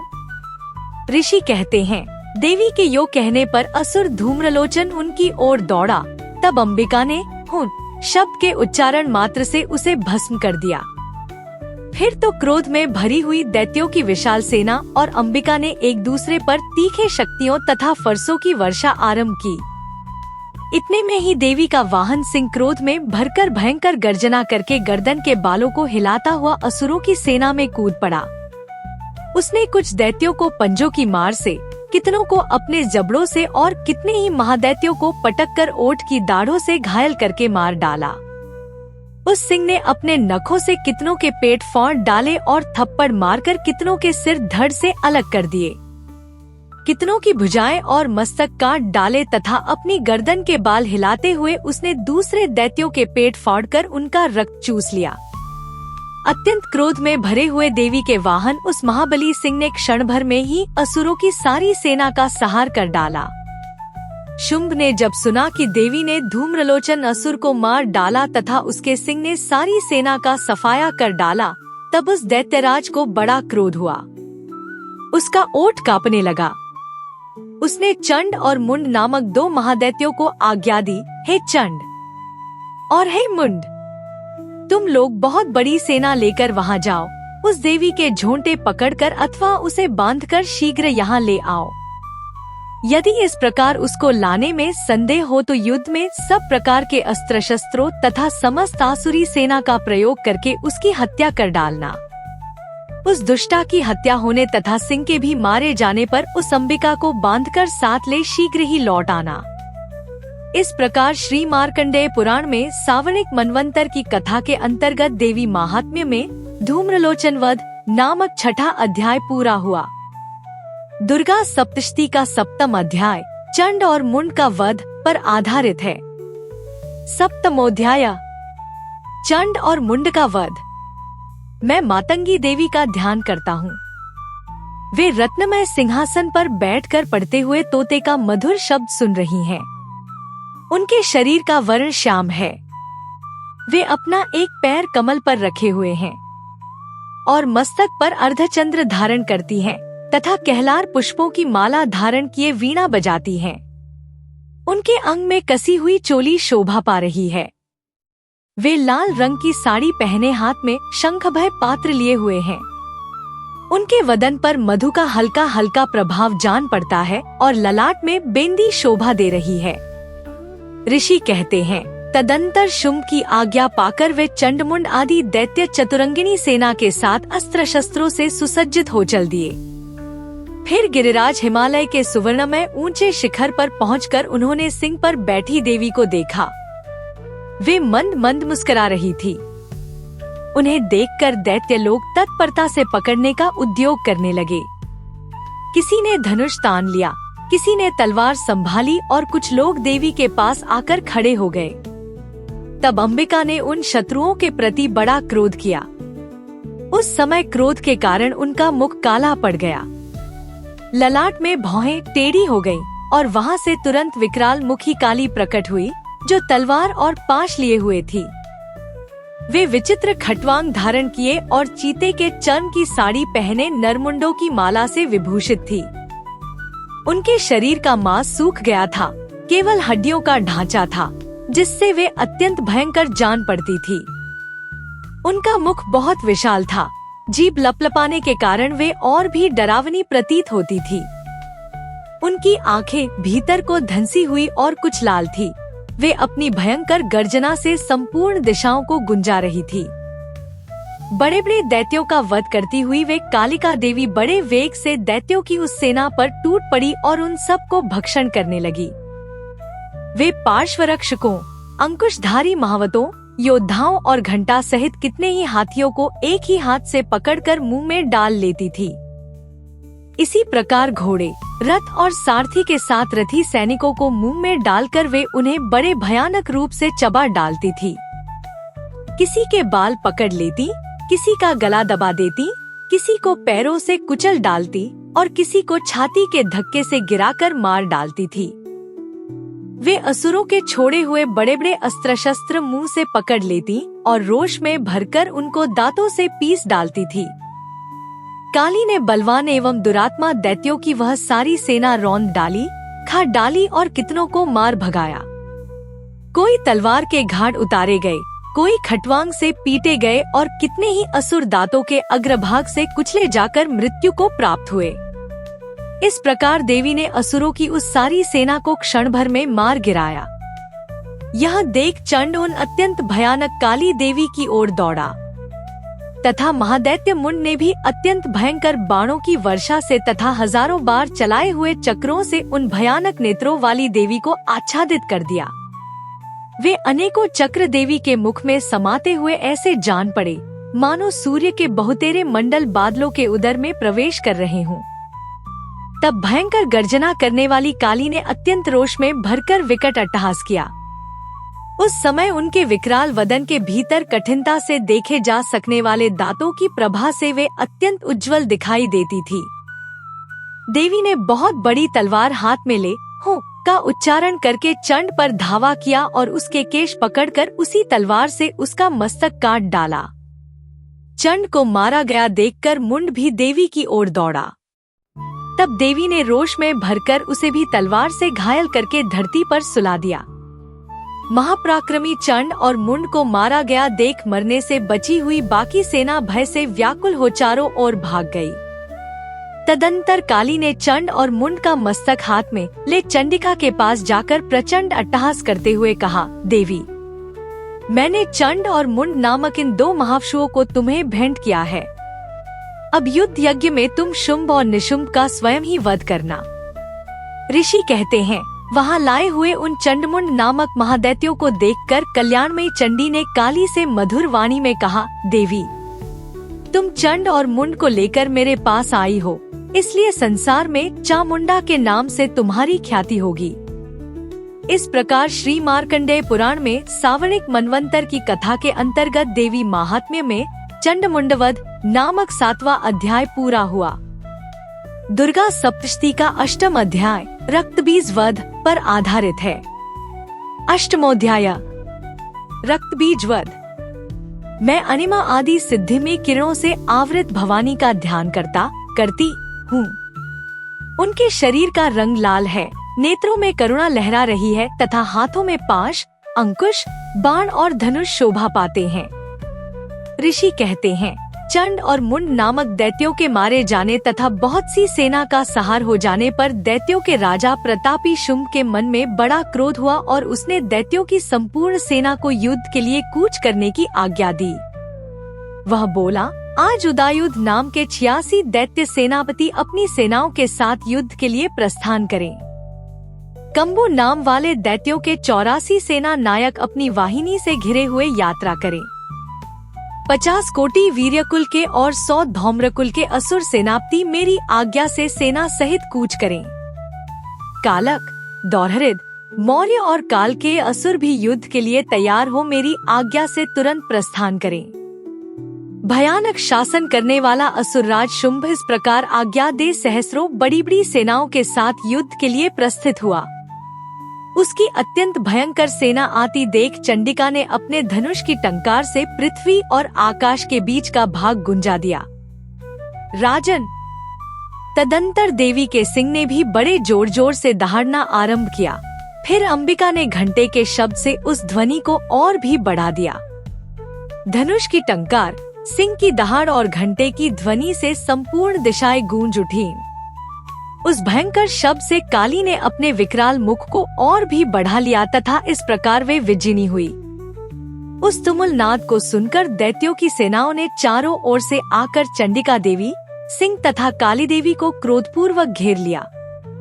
राजन, इसी बीच में असुरों के विनाश तथा देवताओं के अभ्युदय के लिए ब्रह्मा, शिव, कार्तिकेय, विष्णु तथा इंद्र आदि देवों की शक्तियाँ, जो अत्यंत पराक्रम और बल से संपन्न थी, उनके शरीरों से निकलकर उन्हीं के रूप में चंडिका देवी के पास गईं। जिस देवता का जैसा रूप, जैसी वेशभूषा और जैसा वाहन है, ठीक वैसे ही साधनों से संपन्न हो उसकी शक्ति असुरों से युद्ध करने के लिए आई। सबसे पहले हंस युक्त विमान पर बैठी हुई अक्षसूत्र और कमंडलू से सुशोभित ब्रह्मा जी की शक्ति उपस्थित हुई, जिसे ब्रह्माणी कहते हैं। महादेव जी की शक्ति वृषभ पर आरूढ़ हो, हाथों में श्रेष्ठ त्रिशूल धारण किए, महानाग का कंकण पहने, मस्तक में चंद्ररेखा से विभूषित हो वहां आ पहुंची। कार्तिकेय जी की शक्ति रूपा जगदम्बिका उन्हीं का रूप धारण किए श्रेष्ठ मयूर पर आरूढ़ हो, हाथ में शक्ति लिए दैत्यों से युद्ध करने के लिए आईं। इसी प्रकार भगवान विष्णु की शक्ति गरुड़ पर विराजमान हो शंख, चक्र, गदा, शार्ङ्गधनुष तथा खड्ग हाथ में लिए वहां आई। अनुपम यज्ञवाराह का रूप धारण करने वाले श्रीहरि की जो शक्ति है, वह भी वाराह शरीर धारण करके वहां उपस्थित हुई। नारसिंही शक्ति भी नृसिंह के समान शरीर धारण करके वहां आई। उसकी गर्दन के बालों के झटके से आकाश के तारे बिखरे पड़ते थे। इसी प्रकार इंद्र की शक्ति वज्र हाथ में लिए गजराज ऐरावत पर बैठकर आई। उसके भी सहस्र नेत्र थे। इंद्र का जैसा रूप है, वैसा ही उसका भी था। तदंतर उन देव शक्तियों से घिरे हुए महादेव जी ने चंडिका से कहा, मेरी प्रसन्नता के लिए तुम शीघ्र ही इन असुरों का संहार करो। तब देवी के शरीर से अत्यंत भयानक और परम उग्र चंडिका शक्ति प्रकट हुई, जो सैकड़ों गीदड़ियों की भांति आवाज करने वाली थी। उस अपराजिता देवी ने धूमिल जटा वाले महादेव जी से कहा, भगवन, आप शुंभनिशुंभ के पास दूत बनकर जाइए और उन अत्यंत गर्वीले दानव शुंभ एवं निशुंभ दोनों से कहिए, साथ ही उनके अतिरिक्त भी जो दानव युद्ध के लिए वहां उपस्थित हों, उनको भी यह संदेश दीजिए, दैत्यों, यदि तुम जीवित रहना चाहते हो तो पाताल को लौट जाओ। इंद्र को त्रिलोकी का राज्य मिल जाए और देवता यज्ञ भाग का उपभोग करें। यदि बल के घमंड में आकर तुम युद्ध की अभिलाषा रखते हो तो आओ, मेरी शिवाय योगिनियां तुम्हारे कच्चे मांस से तृप्त हों। चूँकि उस देवी ने भगवान शिव को दूत के कार्य में नियुक्त किया था, इसलिए वह शिवदूती के नाम से संसार में विख्यात हुई। वे महादैत्य भी भगवान शिव के मुंह से देवी के वचन सुनकर क्रोध में भर गए और जहां कात्यायनी विराजमान थी, उस ओर बढ़े। तदंतर वे दैत्य अमर्ष में भरकर पहले ही देवी के ऊपर बाण, शक्ति और रिष्टि आदि अस्त्रों की वृष्टि करने लगे। तब देवी ने भी खेल खेल में ही धनुष की टंकार की और उससे छोड़े हुए बड़े बड़े बाणों द्वारा दैत्यों के चलाए हुए बाण, शूल, शक्ति और फरसों को काट डाला। फिर काली उनके आगे होकर शत्रुओं को शूल के प्रहार से विदीर्ण करने लगी और खटवांग से उनका कचूमर निकालती हुई रणभूमि में विचरने लगी। ब्रह्माणी भी जिस जिस ओर दौड़ती, उसी ओर अपने कमंडलू का जल छिड़ककर शत्रुओं के ओज और पराक्रम को नष्ट कर देती थी। माहेश्वरी ने त्रिशूल से तथा वैष्णवी ने चक्र से और अत्यंत क्रोध में भरी हुई कुमार कार्तिकेय की शक्ति ने शक्ति से दैत्यों का संहार आरंभ किया। इंद्र शक्ति के वज्र प्रहार से विदीर्ण हो सैकड़ों दैत्य दानव रक्त की धारा बहाते हुए पृथ्वी पर सो गए। वाराही शक्ति ने कितनों को अपनी थूथुन की मार से नष्ट किया, दाढ़ों के अग्रभाग से कितनों की छाती छेद डाली तथा कितने ही दैत्य उसके चक्र की चोट से विदीर्ण होकर गिर पड़े। नारसिंही भी दूसरे महादैत्यों को अपने नखों से विदीर्ण करके खाती और सिंहनाद से दिशाओं एवं आकाश को गुंजाती हुई युद्ध क्षेत्र में विचरने लगी। कितने ही असुर शिवदूती के प्रचंड अट्टहास से अत्यंत भयभीत हो पृथ्वी पर गिर पड़े और गिरने पर उन्हें शिवदूती ने उस समय अपना ग्रास बना लिया। इस प्रकार क्रोध में भरे हुए मातृगणों को नाना प्रकार के उपायों से बड़े बड़े असुरों का मर्दन करते देख दैत्य सैनिक भाग खड़े हुए। मातृगणों से पीड़ित दैत्यों को युद्ध से भागते देख रक्तबीज नामक महादैत्य क्रोध में भरकर युद्ध करने के लिए आया। उसके शरीर से जब रक्त की बूंद पृथ्वी पर गिरती तब उसी के समान शक्तिशाली एक दूसरा महादैत्य पृथ्वी पर पैदा हो जाता। महासुर रक्तबीज हाथ में गदा लेकर इंद्र शक्ति के साथ युद्ध करने लगा। तब ऐंद्री ने अपने वज्र से रक्तबीज को मारा। वज्र से घायल होने पर उसके शरीर से बहुत सा रक्त चूने लगा और उससे उसी के समान रूप तथा पराक्रम वाले योद्धा उत्पन्न होने लगे। उसके शरीर से रक्त की जितनी बूंदें गिरी उतने ही पुरुष उत्पन्न हो गए। वे सब रक्तबीज के समान ही वीर्यवान, बलवान तथा पराक्रमी थे। वे रक्त से उत्पन्न होने वाले पुरुष भी अत्यंत भयंकर अस्त्र शस्त्रों का प्रहार करते हुए वहां मातृगणों के साथ घोर युद्ध करने लगे। पुनः वज्र के प्रहार से जब उसका मस्तक घायल हुआ तब रक्त बहने लगा और उससे हजारों पुरुष उत्पन्न हो गए। वैष्णवी ने युद्ध में रक्तबीज पर चक्र का प्रहार किया तथा ऐंद्री ने उस दैत्य सेनापति को गदा से चोट पहुंचाई। वैष्णवी के चक्र से घायल होने पर उसके शरीर से जो रक्त बहा और उससे जो उसी के बराबर आकार वाले सहस्रों महादैत्य प्रकट हुए, उनके द्वारा संपूर्ण जगत व्याप्त हो गया। कौमारी ने शक्ति से, वाराही ने खड्ग से और माहेश्वरी ने त्रिशूल से महादैत्य रक्तबीज को घायल किया। क्रोध में भरे हुए उस महादैत्य रक्तबीज ने भी गदा से सभी मातृशक्तियों पर पृथक पृथक प्रहार किया। शक्ति और शूल आदि से अनेक बार घायल होने पर जो उसके शरीर से रक्त की धारा पृथ्वी पर गिरी, उससे भी निश्चय ही सैकड़ों असुर उत्पन्न हुए। इस प्रकार उस महादैत्य के रक्त से प्रकट हुए असुरों द्वारा संपूर्ण जगत व्याप्त हो गया। इससे उन देवताओं को बड़ा भय हुआ। देवताओं को उदास देख चंडिका ने काली से शीघ्रतापूर्वक कहा, चामुंडे, तुम अपना मुख और भी फैलाओ तथा मेरे शस्त्रपात से गिरने वाले रक्त बिंदुओं और उनसे उत्पन्न होने वाले महादैत्यों को तुम अपने इस उतावले मुख से खा जाओ। इस प्रकार रक्त से उत्पन्न होने वाले महादैत्यों का भक्षण करती हुई तुम रण में विचरती रहो। ऐसा करने से उस दैत्य का सारा रक्त क्षीण हो जाने पर वह स्वयं भी नष्ट हो जाएगा। उन भयंकर दैत्यों को जब तुम खा जाओगी तब दूसरे नए दैत्य उत्पन्न नहीं हो सकेंगे। काली से यो कहकर चंडिका देवी ने शूल से रक्तबीज को मारा और काली ने अपने मुख में उसका रक्त ले लिया। तब उसने वहां चंडिका पर गदा से प्रहार किया, किंतु उस गदा से देवी को तनिक भी वेदना नहीं पहुंचाई। रक्तबीज के घायल शरीर से बहुत सा रक्त गिरा, किंतु ज्यों ही वह गिरा त्यों ही चामुंडा ने उसे अपने मुख में ले लिया। रक्त गिरने से काली के मुख में जो महादैत्य उत्पन्न हुए, उन्हें भी वह चट कर गई और उसने रक्तबीज का रक्त भी पी लिया। तदंतर देवी ने रक्तबीज को, जिसका रक्त चामुंडा ने पी लिया था, वज्र, बाण, खड्ग तथा रिष्टि आदि से मार डाला।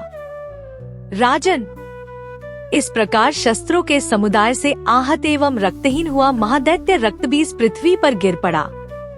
नरेश्वर, इससे देवताओं को अनुपम हर्ष की प्राप्ति हुई और मातृगण उन असुरों के रक्तपान के मद से उद्धत्सा होकर नृत्य करने लगा।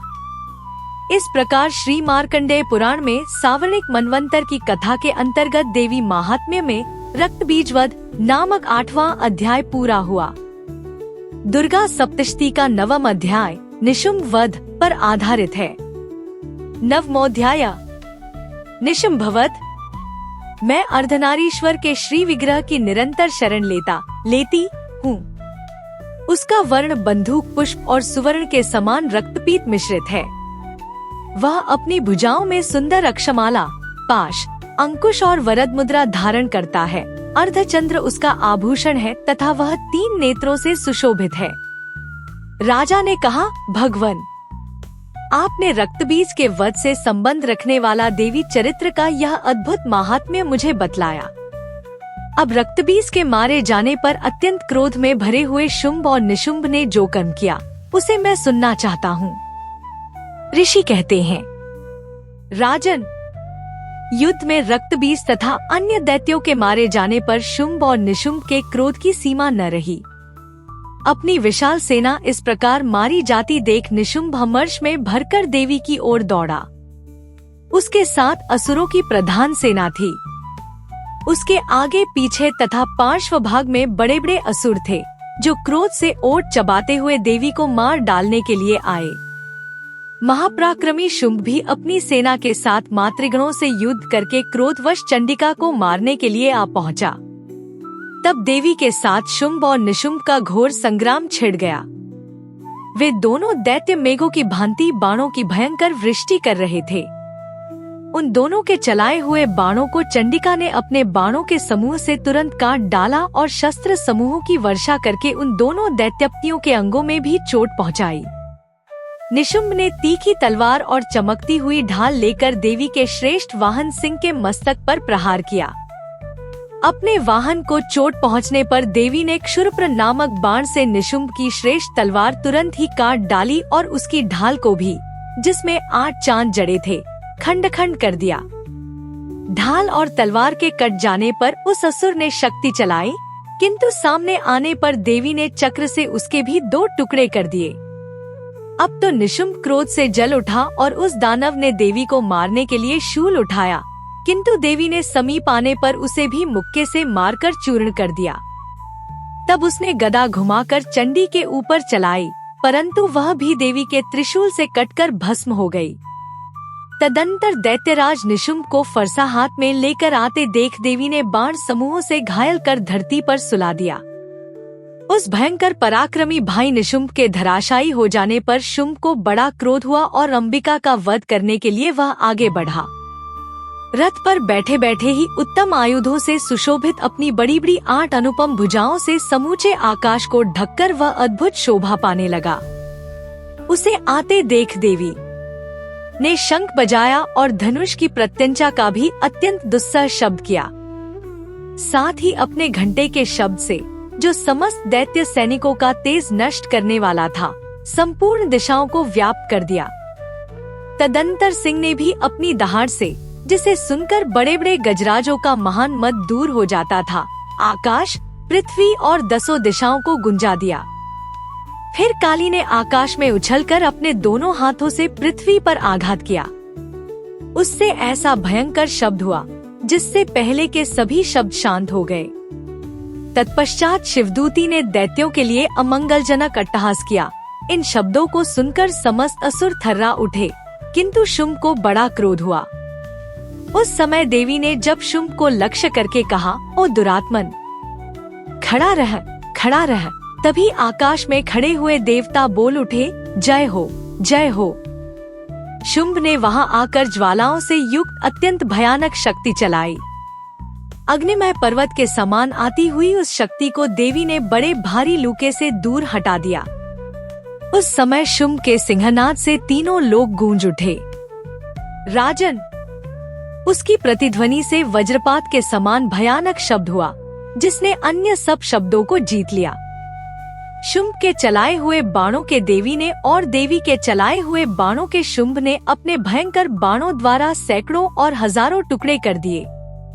तब क्रोध में भरी हुई चंडिका ने शुंभ को शूल से मारा। उसके आघात से मूर्छित हो वह पृथ्वी पर गिर पड़ा। इतने में ही निशुंभ को चेतना हुई और उसने धनुष हाथ में लेकर बाणों द्वारा देवी, काली तथा सिंह को घायल कर डाला। फिर उस दैत्यराज ने 10,000 बाहें बनाकर चक्रों के प्रहार से चंडिका को आच्छादित कर दिया। तब दुर्गम पीड़ा का नाश करने वाली भगवती दुर्गा ने कुपित होकर अपने बाणों से उन चक्रों तथा बाणों को काट गिराया। 31 यह देख निशुंभ दैत्य सेना के साथ चंडिका का वध करने के लिए हाथ में गदा ले बड़े वेग से दौड़ा। उसके आते ही चंडी ने तीखी धार वाली तलवार से उसकी गदा को शीघ्र ही काट डाला। तब उसने शूल हाथ में ले लिया। 33 देवताओं को पीड़ा देने वाले निशुंभ को शूल हाथ में लिए आते देख चंडिका ने वेग से चलाए हुए अपने शूल से उसकी छाती छेद डाली। शूल से विदीर्ण हो जाने पर उसकी छाती से एक दूसरा महाबली एवं महापराक्रमी पुरुष खड़ी रहा कहता हुआ निकला। उस निकलते हुए पुरुष की बात सुनकर देवी ठठाकर हंस पड़ी और खड्ग से उन्होंने उसका मस्तक काट डाला। फिर तो वह पृथ्वी पर गिर पड़ा। तदंतर सिंह अपनी दाढ़ों से असुरों की गर्दन कुचलकर खाने लगा। यह बड़ा भयंकर दृश्य था। उधर काली तथा शिवदूती ने भी अन्यान्य दैत्यों का भक्षण आरंभ किया। कौमारी की शक्ति से विदीर्ण होकर कितने ही महादैत्य नष्ट हो गए। ब्रह्माणी के मंत्रपूत जल से निस्तेज होकर कितने ही भाग खड़े हुए। कितने ही दैत्य माहेश्वरी के त्रिशूल से छिन्न भिन्न हो धराशायी हो गए। वाराही के थूथुन के आघात से कितनों का पृथ्वी पर कचूमर निकल गया। वैष्णवी ने भी अपने चक्र से दानवों के टुकड़े टुकड़े कर डाले। ऐन्द्री के हाथ से छूटे हुए वज्र से भी कितने ही प्राणों से हाथ धो बैठे। कुछ असुर नष्ट हो गए, कुछ उस महायुद्ध से भाग गए तथा कितने ही काली, शिवदूती तथा सिंह के ग्रास बन गए। इस प्रकार श्री मार्कंडेय पुराण में सावर्णिक मनवंतर की कथा के अंतर्गत देवी महात्म्य में निशुम्भवध नामक 9वां अध्याय पूरा हुआ।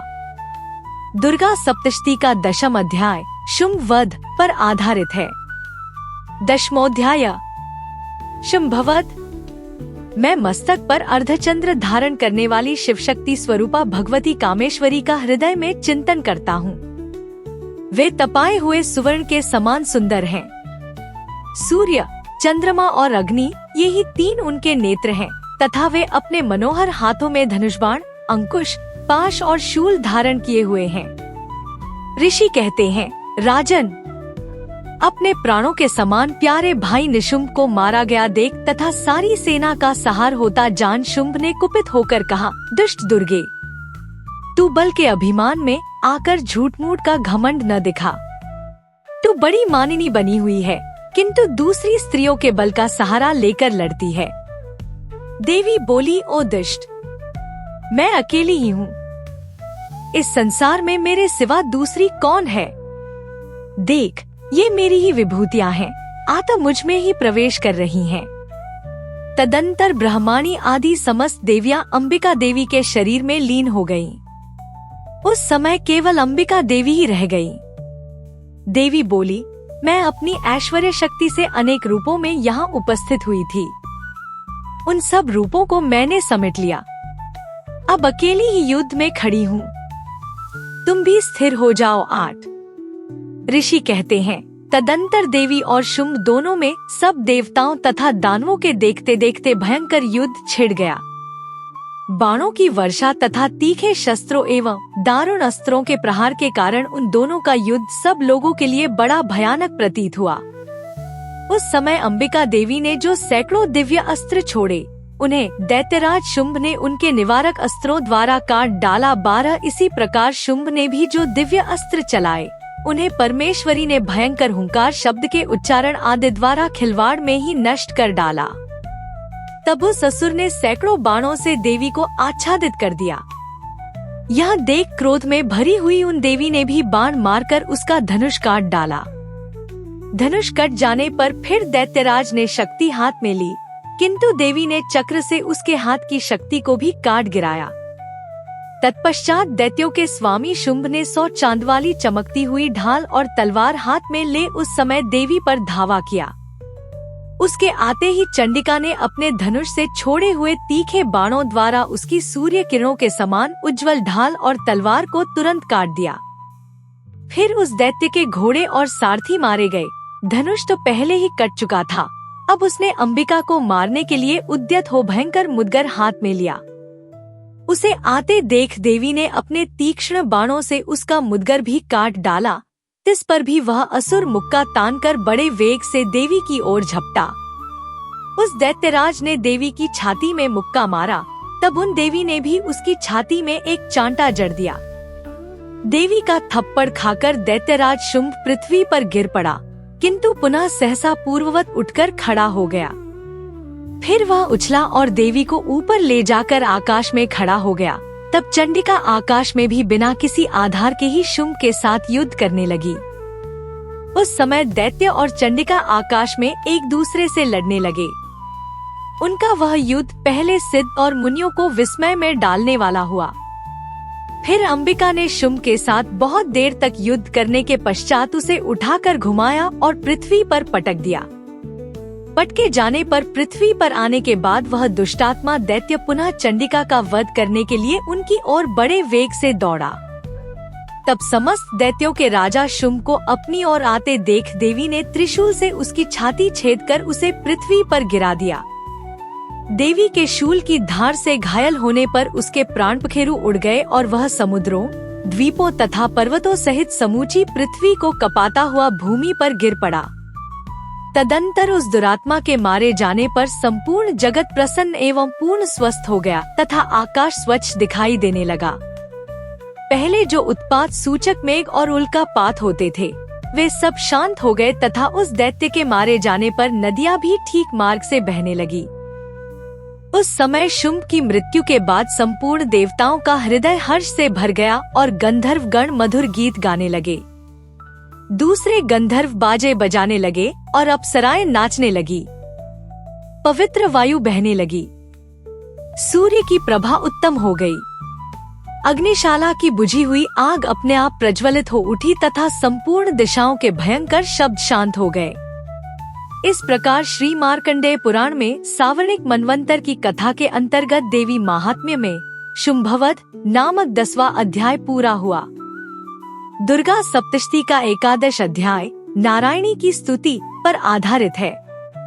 11वां अध्याय देवताओं द्वारा देवी की स्तुति तथा देवी द्वारा देवताओं को वरदान। मैं भुवनेश्वरी देवी का ध्यान करता हूँ। उनके श्रीअंगों की आभा प्रभात काल के सूर्य के समान है और मस्तक पर चंद्रमा का मुकुट है। वे उभरे हुए स्तनों और 3 नेत्रों से युक्त हैं। उनके मुख पर मुस्कान की छटा छाई रहती है और हाथों में वरद, अंकुश, पाश एवं अभय मुद्रा शोभा पाते हैं। ऋषि कहते हैं देवी के द्वारा वहाँ महादैत्यपति शुंभ के मारे जाने पर इंद्र आदि देवता अग्नि को आगे करके उन कात्यायनी देवी की स्तुति करने लगे। उस समय अभीष्ट की प्राप्ति होने से उनके मुख कमल दमक उठे थे और उनके प्रकाश से दिशाएं भी जगमगा उठी थी। देवता बोले, शरणागत की पीड़ा दूर करने वाली देवी, हम पर प्रसन्न हो। संपूर्ण जगत की माता, प्रसन्न हो। विश्वेश्वरी, विश्व की रक्षा करो। देवी, तुम ही चराचर जगत की अधीश्वरी हो। तुम इस जगत का एकमात्र आधार हो, क्योंकि पृथ्वी रूप में तुम्हारी ही स्थिति है। देवी, तुम्हारा पराक्रम अलंघनीय है। तुम ही जल रूप में स्थित होकर संपूर्ण जगत को तृप्त करती हो। तुम अनंत बल संपन्न वैष्णवी शक्ति हो। इस विश्व की कारणभूता परामाया हो। देवी, तुमने इस समस्त जगत को मोहित कर रखा है। तुम ही प्रसन्न होने पर इस पृथ्वी पर मोक्ष की प्राप्ति कराती हो। देवी, संपूर्ण विद्याएं तुम्हारे ही भिन्न भिन्न स्वरूप हैं। जगत में जितनी स्त्रियां हैं वे सब तुम्हारी ही मूर्तियां हैं। जगदम्ब, एकमात्र तुमने ही इस विश्व को व्याप्त कर रखा है। तुम्हारी स्तुति क्या हो सकती है? तुम तो स्तुति करने योग्य पदार्थों से परे एवं परावाणी हो।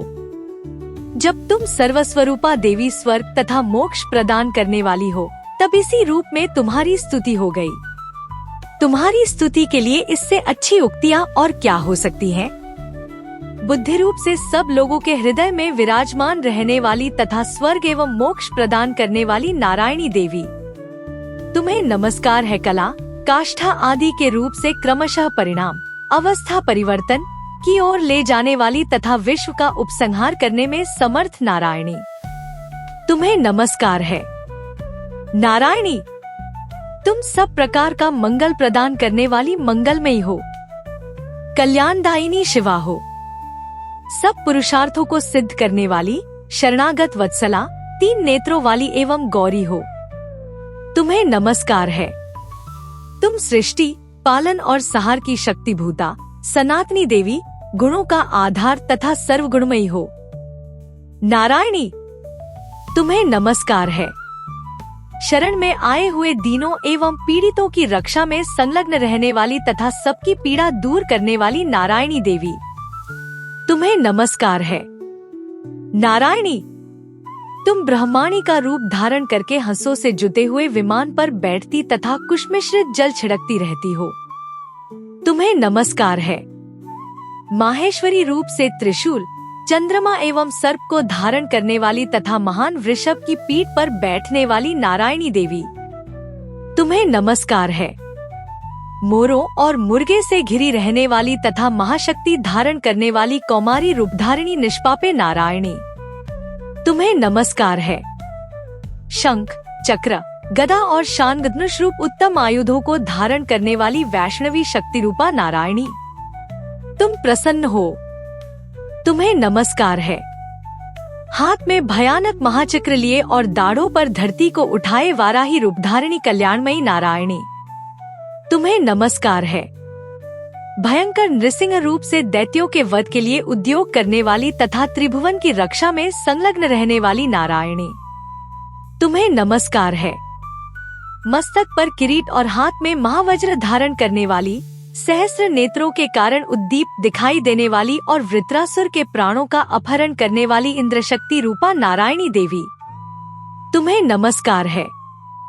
शिवदूती रूप से दैत्यों की महती सेना का संहार करने वाली, भयंकर रूप धारण तथा विकट गर्जना करने वाली नारायणी, तुम्हें नमस्कार है। दाढ़ों के कारण विकराल मुख वाली मुंडमाला से विभूषित मुंड मर्दिनी चामुंडारूपा नारायणी, तुम्हें नमस्कार है। लक्ष्मी, लज्जा, महाविद्या, श्रद्धा, पुष्टि, स्वधा, ध्रुवा, महारात्रि तथा महाविद्यारूपा नारायणी, तुम्हें नमस्कार है। मेधा, सरस्वती, वरा, श्रेष्ठा, भूति, ऐश्वर्य रूपा, बाभ्रवी, भूरे रंग की अथवा पार्वती, तामसी, महाकाली, नियता, संयम परायणा तथा ईशा, सबकी अधीश्वरी रूपिणी नारायणी, तुम्हें नमस्कार है। सर्वस्वरूपा, सर्वेश्वरी तथा सब प्रकार की शक्तियों से संपन्न दिव्य रूपा दुर्गे देवी, सब भयों से हमारी रक्षा करो, तुम्हें नमस्कार है। कात्यायनी, यह 3 लोचनों से विभूषित तुम्हारा सौम्य मुख सब प्रकार के भयों से हमारी रक्षा करे, तुम्हें नमस्कार है। भद्रकाली, ज्वालाओं के कारण विकराल प्रतीत होने वाला, अत्यंत भयंकर और समस्त असुरों का संहार करने वाला तुम्हारा त्रिशूल भय से हमें बचाए, तुम्हें नमस्कार है। देवी, जो अपनी ध्वनि से संपूर्ण जगत को व्याप्त करके दैत्यों के तेज नष्ट किए देता है, वह तुम्हारा घंटा हम लोगों की पापों से उसी प्रकार रक्षा करे जैसे माता अपने पुत्रों की बुरे कर्मों से रक्षा करती है। चंडिके, तुम्हारे हाथों में सुशोभित खड्गा, जो असुरों के रक्त और चर्बी से चर्चित है, हमारा मंगल करे, हम तुम्हें नमस्कार करते हैं। देवी, तुम प्रसन्न होने पर सब रोगों को नष्ट कर देती हो और कुपित होने पर मनोवांछित सभी कामनाओं का नाश कर देती हो। जो लोग तुम्हारी शरण में जा चुके हैं, उन पर विपत्ति तो आती ही नहीं। तुम्हारी शरण में गए हुए मनुष्य दूसरों को शरण देने वाले हो जाते हैं। देवी, अंबिके, तुमने अपने स्वरूप को अनेक भागों में विभक्त करके नाना प्रकार के रूपों से जो इस समय इन धर्मद्रोही महादैत्यों का संहार किया है, वह सब दूसरी कौन कर सकती थी। विद्याओं में, ज्ञान को प्रकाशित करने वाले शास्त्रों में तथा आदि वाक्यों, वेदों में तुम्हारे सिवा और किसका वर्णन है, तथा तुमको छोड़कर दूसरी कौन ऐसी शक्ति है जो इस विश्व को अज्ञानमय घोर अंधकार से परिपूर्ण ममता रूपी गणे में निरंतर भटका रही हो। जहाँ राक्षस, जहाँ भयंकर विष वाले सर्प, जहाँ शत्रु, जहाँ लुटेरों की सेना और जहाँ दावानल हो, वहाँ तथा समुद्र के बीच में भी साथ रहकर तुम विश्व की रक्षा करती हो। विश्वेश्वरी, तुम विश्व का पालन करती हो, विश्वरूपा हो, इसलिए संपूर्ण विश्व को धारण करती हो। तुम भगवान विश्वनाथ की भी वंदनीय हो। जो लोग भक्ति पूर्वक तुम्हारे सामने मस्तक झुकाते हैं, वे संपूर्ण विश्व को आश्रय देने वाले होते हैं। देवी, प्रसन्न हो। जैसे इस समय असुरों का वध करके तुमने शीघ्र ही हमारी रक्षा की है, उसी प्रकार सदा हमें शत्रुओं भय से बचाओ। संपूर्ण जगत का पाप नष्ट कर दो और उत्पात एवं पापों के फलस्वरूप प्राप्त होने वाले महामारी आदि बड़े बड़े उपद्रवों को शीघ्र दूर करो। विश्व की पीड़ा दूर करने वाली देवी, हम तुम्हारे चरणों पर पड़े हुए हैं, हम पर प्रसन्न हो। त्रिलोक निवासियों की पूजनीय परमेश्वरी, सब लोगों को वरदान दो।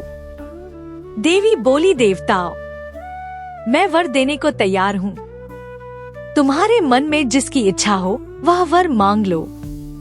संसार के लिए उस उपकारक वर को मैं अवश्य दूंगी।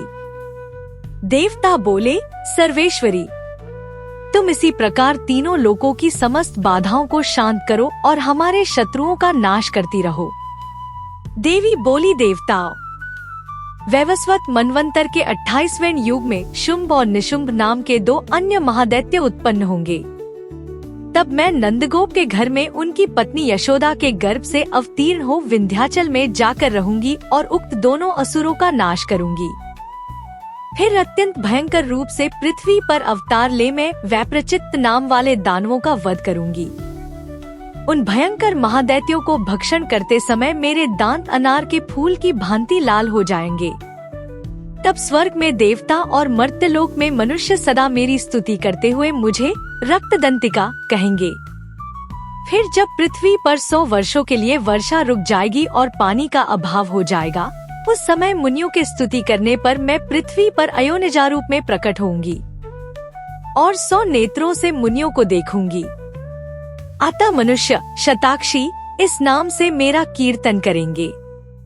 देवताओं, उस समय मैं अपने शरीर से उत्पन्न हुए शाकों द्वारा समस्त संसार का भरण पोषण करूंगी। जब तक वर्षा नहीं होगी तब तक वे शाक ही सबके प्राणों की रक्षा करेंगे। ऐसा करने के कारण पृथ्वी पर शाकंभरी के नाम से मेरी ख्याति होगी। उसी अवतार में मैं दुर्गम नामक महादैत्य का वध भी करूंगी।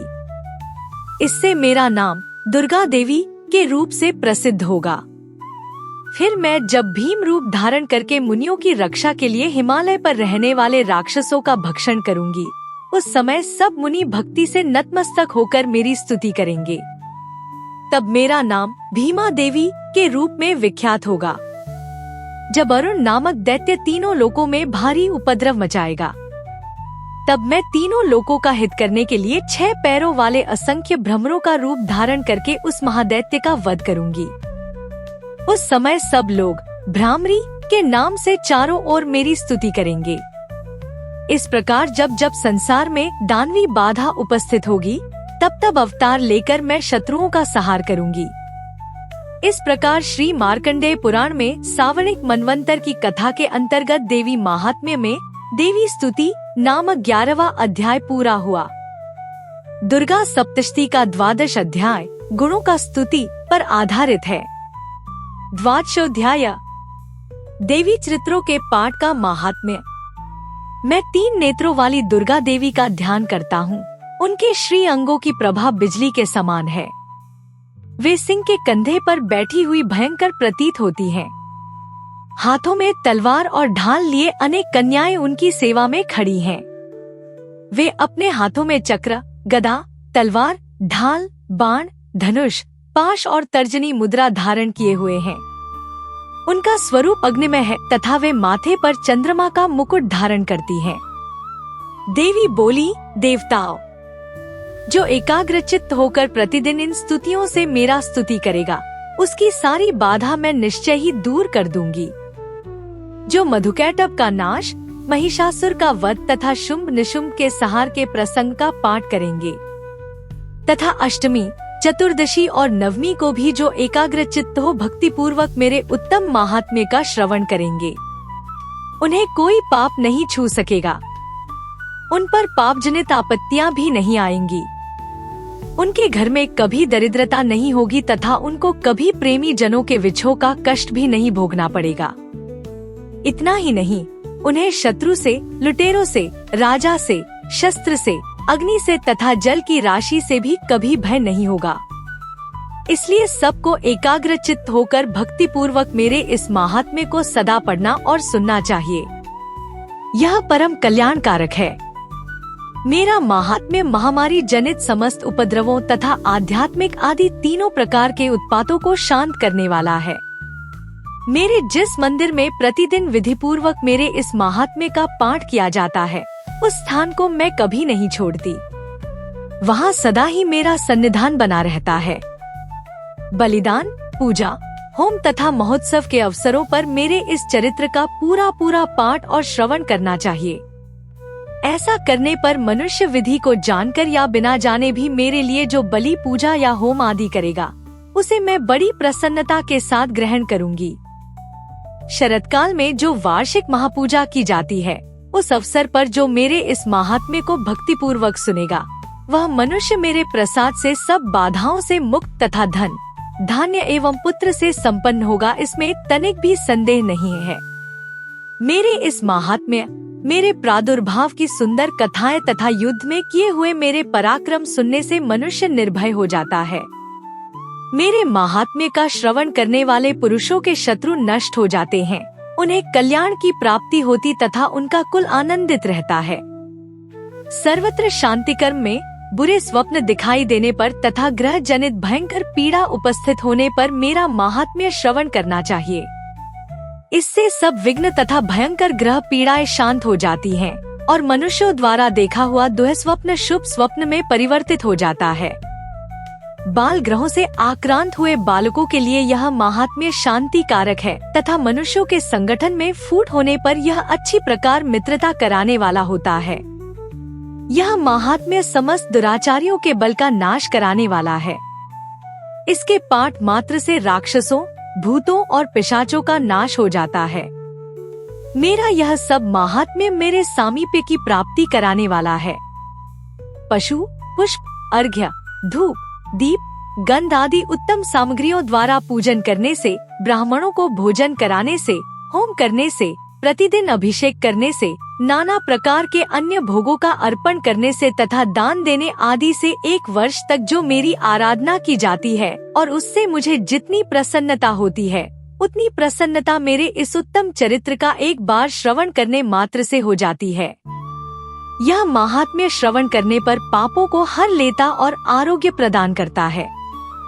मेरे प्रादुर्भाव का कीर्तन समस्त भूतों से रक्षा करता है तथा मेरा युद्ध विषयक चरित्र दुष्ट दैत्यों का संहार करने वाला है।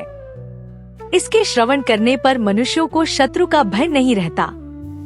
देवताओं, तुमने और ब्रह्मर्षियों ने जो मेरी स्तुतियाँ की हैं, तथा ब्रह्मा जी ने जो स्तुतियाँ की हैं, वे सभी कल्याणमयी बुद्धि प्रदान करती हैं। वन में, सूने मार्ग में अथवा दावानल से घिर जाने पर, निर्जन स्थान में लुटेरों के दाव में पड़ जाने पर या शत्रुओं से पकड़े जाने पर अथवा जंगल में सिंह, व्याघ्र या जंगली हाथियों के पीछा करने पर, कुपित राजा के आदेश से वध या बंधन के स्थान में ले जाए जाने पर अथवा महासागर में नाव पर बैठने के बाद भारी तूफान से नाव के डगमग होने पर और अत्यंत भयंकर युद्ध में शस्त्रों का प्रहार होने पर अथवा वेदना से पीड़ित होने पर कि बहुना सभी भयानक बाधाओं के उपस्थित होने पर जो मेरे इस चरित्र का स्मरण करता है, वह मनुष्य संकट से मुक्त हो जाता है। मेरे प्रभाव से सिंह आदि हिंसक जंतु नष्ट हो जाते हैं तथा लुटेरे और शत्रु भी मेरे चरित्र का स्मरण करने वाले पुरुष से दूर भागते हैं। ऋषि कहते हैं, यो कहकर प्रचंड पराक्रम वाली भगवती चंडिका सब देवताओं के देखते देखते वहीं अंतर्धान हो गयी। फिर समस्त देवता भी शत्रुओं के मारे जाने से निर्भय हो पहले की ही भांति यज्ञ भाग का उपभोग करते हुए अपने अपने अधिकार का पालन करने लगे। संसार का विध्वंस करने वाले महाभयंकर अतुल पराक्रमी देवशत्रु शुंभ तथा महाबली निशुंभ के युद्ध में देवी द्वारा मारे जाने पर शेष दैत्य पाताल लोक में चले आए। राजन, इस प्रकार भगवती अंबिका देवी नित्य होती हुई भी पुनः पुनः प्रकट होकर जगत की रक्षा करती हैं। वे ही इस विश्व को मोहित करती, वे ही जगत को जन्म देती तथा वे ही प्रार्थना करने पर संतुष्ट हो विज्ञान एवं समृद्धि प्रदान करती हैं। राजन, महाप्रलय के समय महामारी का स्वरूप धारण करने वाली वे महाकाली ही इस समस्त ब्रह्मांड में व्याप्त हैं। वे ही समय समय पर महामारी होती और वे ही स्वयं अजन्मा होती हुई भी सृष्टि के रूप में प्रकट होती हैं। वे सनातनी देवी ही समयानुसार संपूर्ण भूतों की रक्षा करती हैं। मनुष्यों के अभ्युदय के समय वे ही घर में लक्ष्मी के रूप में स्थित हो उन्नति प्रदान करती हैं और वे ही अभाव के समय दरिद्रता बनकर विनाश का कारण होती हैं। पुष्प, धूप और गंध आदि से पूजन करके उनकी स्तुति करने पर वे धन, पुत्र, धार्मिक बुद्धि तथा उत्तम गति प्रदान करती हैं। इस प्रकार श्री मार्कंडेय पुराण में सावर्णिक मनवंतर की कथा के अंतर्गत देवी महात्म्य में फलस्तुति नामक 12वां अध्याय पूरा हुआ। दुर्गा सप्तशती का त्रयोदश अध्याय सुरत और वैश्य को वरदान देने पर आधारित है। त्रयोदशोध्याय सुरत और वैश्य को देवी का वरदान, जो उद्यकाल के सूर्य मंडल की सी कांति धारण करने वाली हैं, जिनके 4 भुजाएं और 3 नेत्र हैं, तथा जो अपने हाथों में पाश, अंकुश व एवं अभय की मुद्रा धारण किए रहती हैं, उन शिवा देवी का मैं ध्यान करती हूँ। ऋषि कहते हैं, राजन, इस प्रकार मैंने तुमसे देवी के उत्तम महात्म्य का वर्णन किया, जो इस जगत को धारण करती हैं। उन देवी का ऐसा ही प्रभाव है। वे ही विद्या, ज्ञान उत्पन्न करती हैं। भगवान विष्णु की माया स्वरूपा उन भगवती के द्वारा ही तुम ये वैश्य तथा अन्यान्य विवेकी जन मोहित हुए हैं तथा आगे भी मोहित होंगे। महाराज, तुम उन्हीं परमेश्वरी की शरण में जाओ। आराधना करने पर वे ही मनुष्यों को भोग, स्वर्ग तथा मोक्ष प्रदान करती हैं। मार्कंडेय जी कहते हैं, क्रौष्टुकी जी, मेधा मुनि के ये वचन सुनकर राजा सुरत ने उत्तम व्रत का पालन करने वाले उन महाभाग महर्षि को प्रणाम किया। वे अत्यंत ममता और राज्यापहरण से बहुत खिन्न हो चुके थे।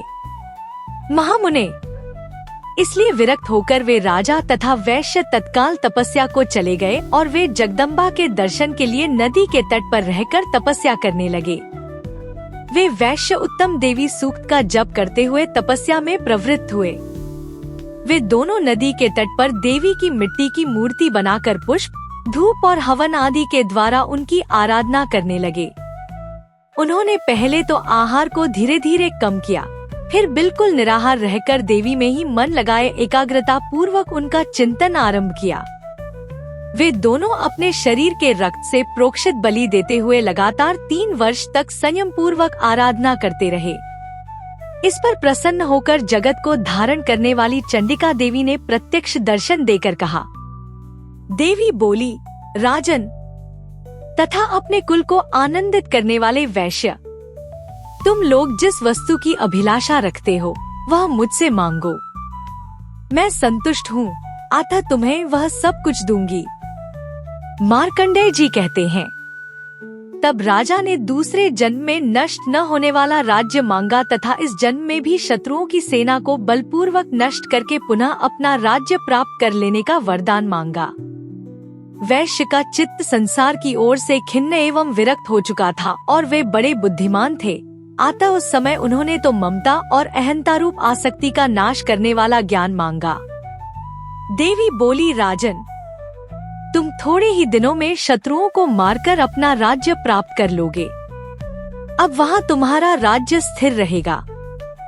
फिर मृत्यु के पश्चात तुम भगवान विवस्वान सूर्य के अंश से जन्म लेकर इस पृथ्वी पर सावर्णिक मनु के नाम से विख्यात होगे। वैश्यवर्य, तुमने भी जिस वर को मुझसे प्राप्त करने की इच्छा की है उसे देती हूँ। तुम्हें मोक्ष के लिए ज्ञान प्राप्त होगा। मार्कंडेय जी कहते हैं, इस प्रकार उन दोनों को मनोवांछित वरदान देकर तथा उनके द्वारा भक्ति पूर्वक अपनी स्तुति सुनकर देवी अंबिका तत्काल अंतर्धान हो गयीं। इस तरह देवी से वरदान पाकर क्षत्रियों में श्रेष्ठ सुरत सूर्य से जन्म ले सावर्णी नामक मनु होंगे। इस प्रकार श्री मार्कंडेय पुराण में सावर्णिक मनवंतर की कथा के अंतर्गत देवी महात्म्य में सुरत और वैश्य को वरदान नामक 13वां अध्याय पूरा हुआ।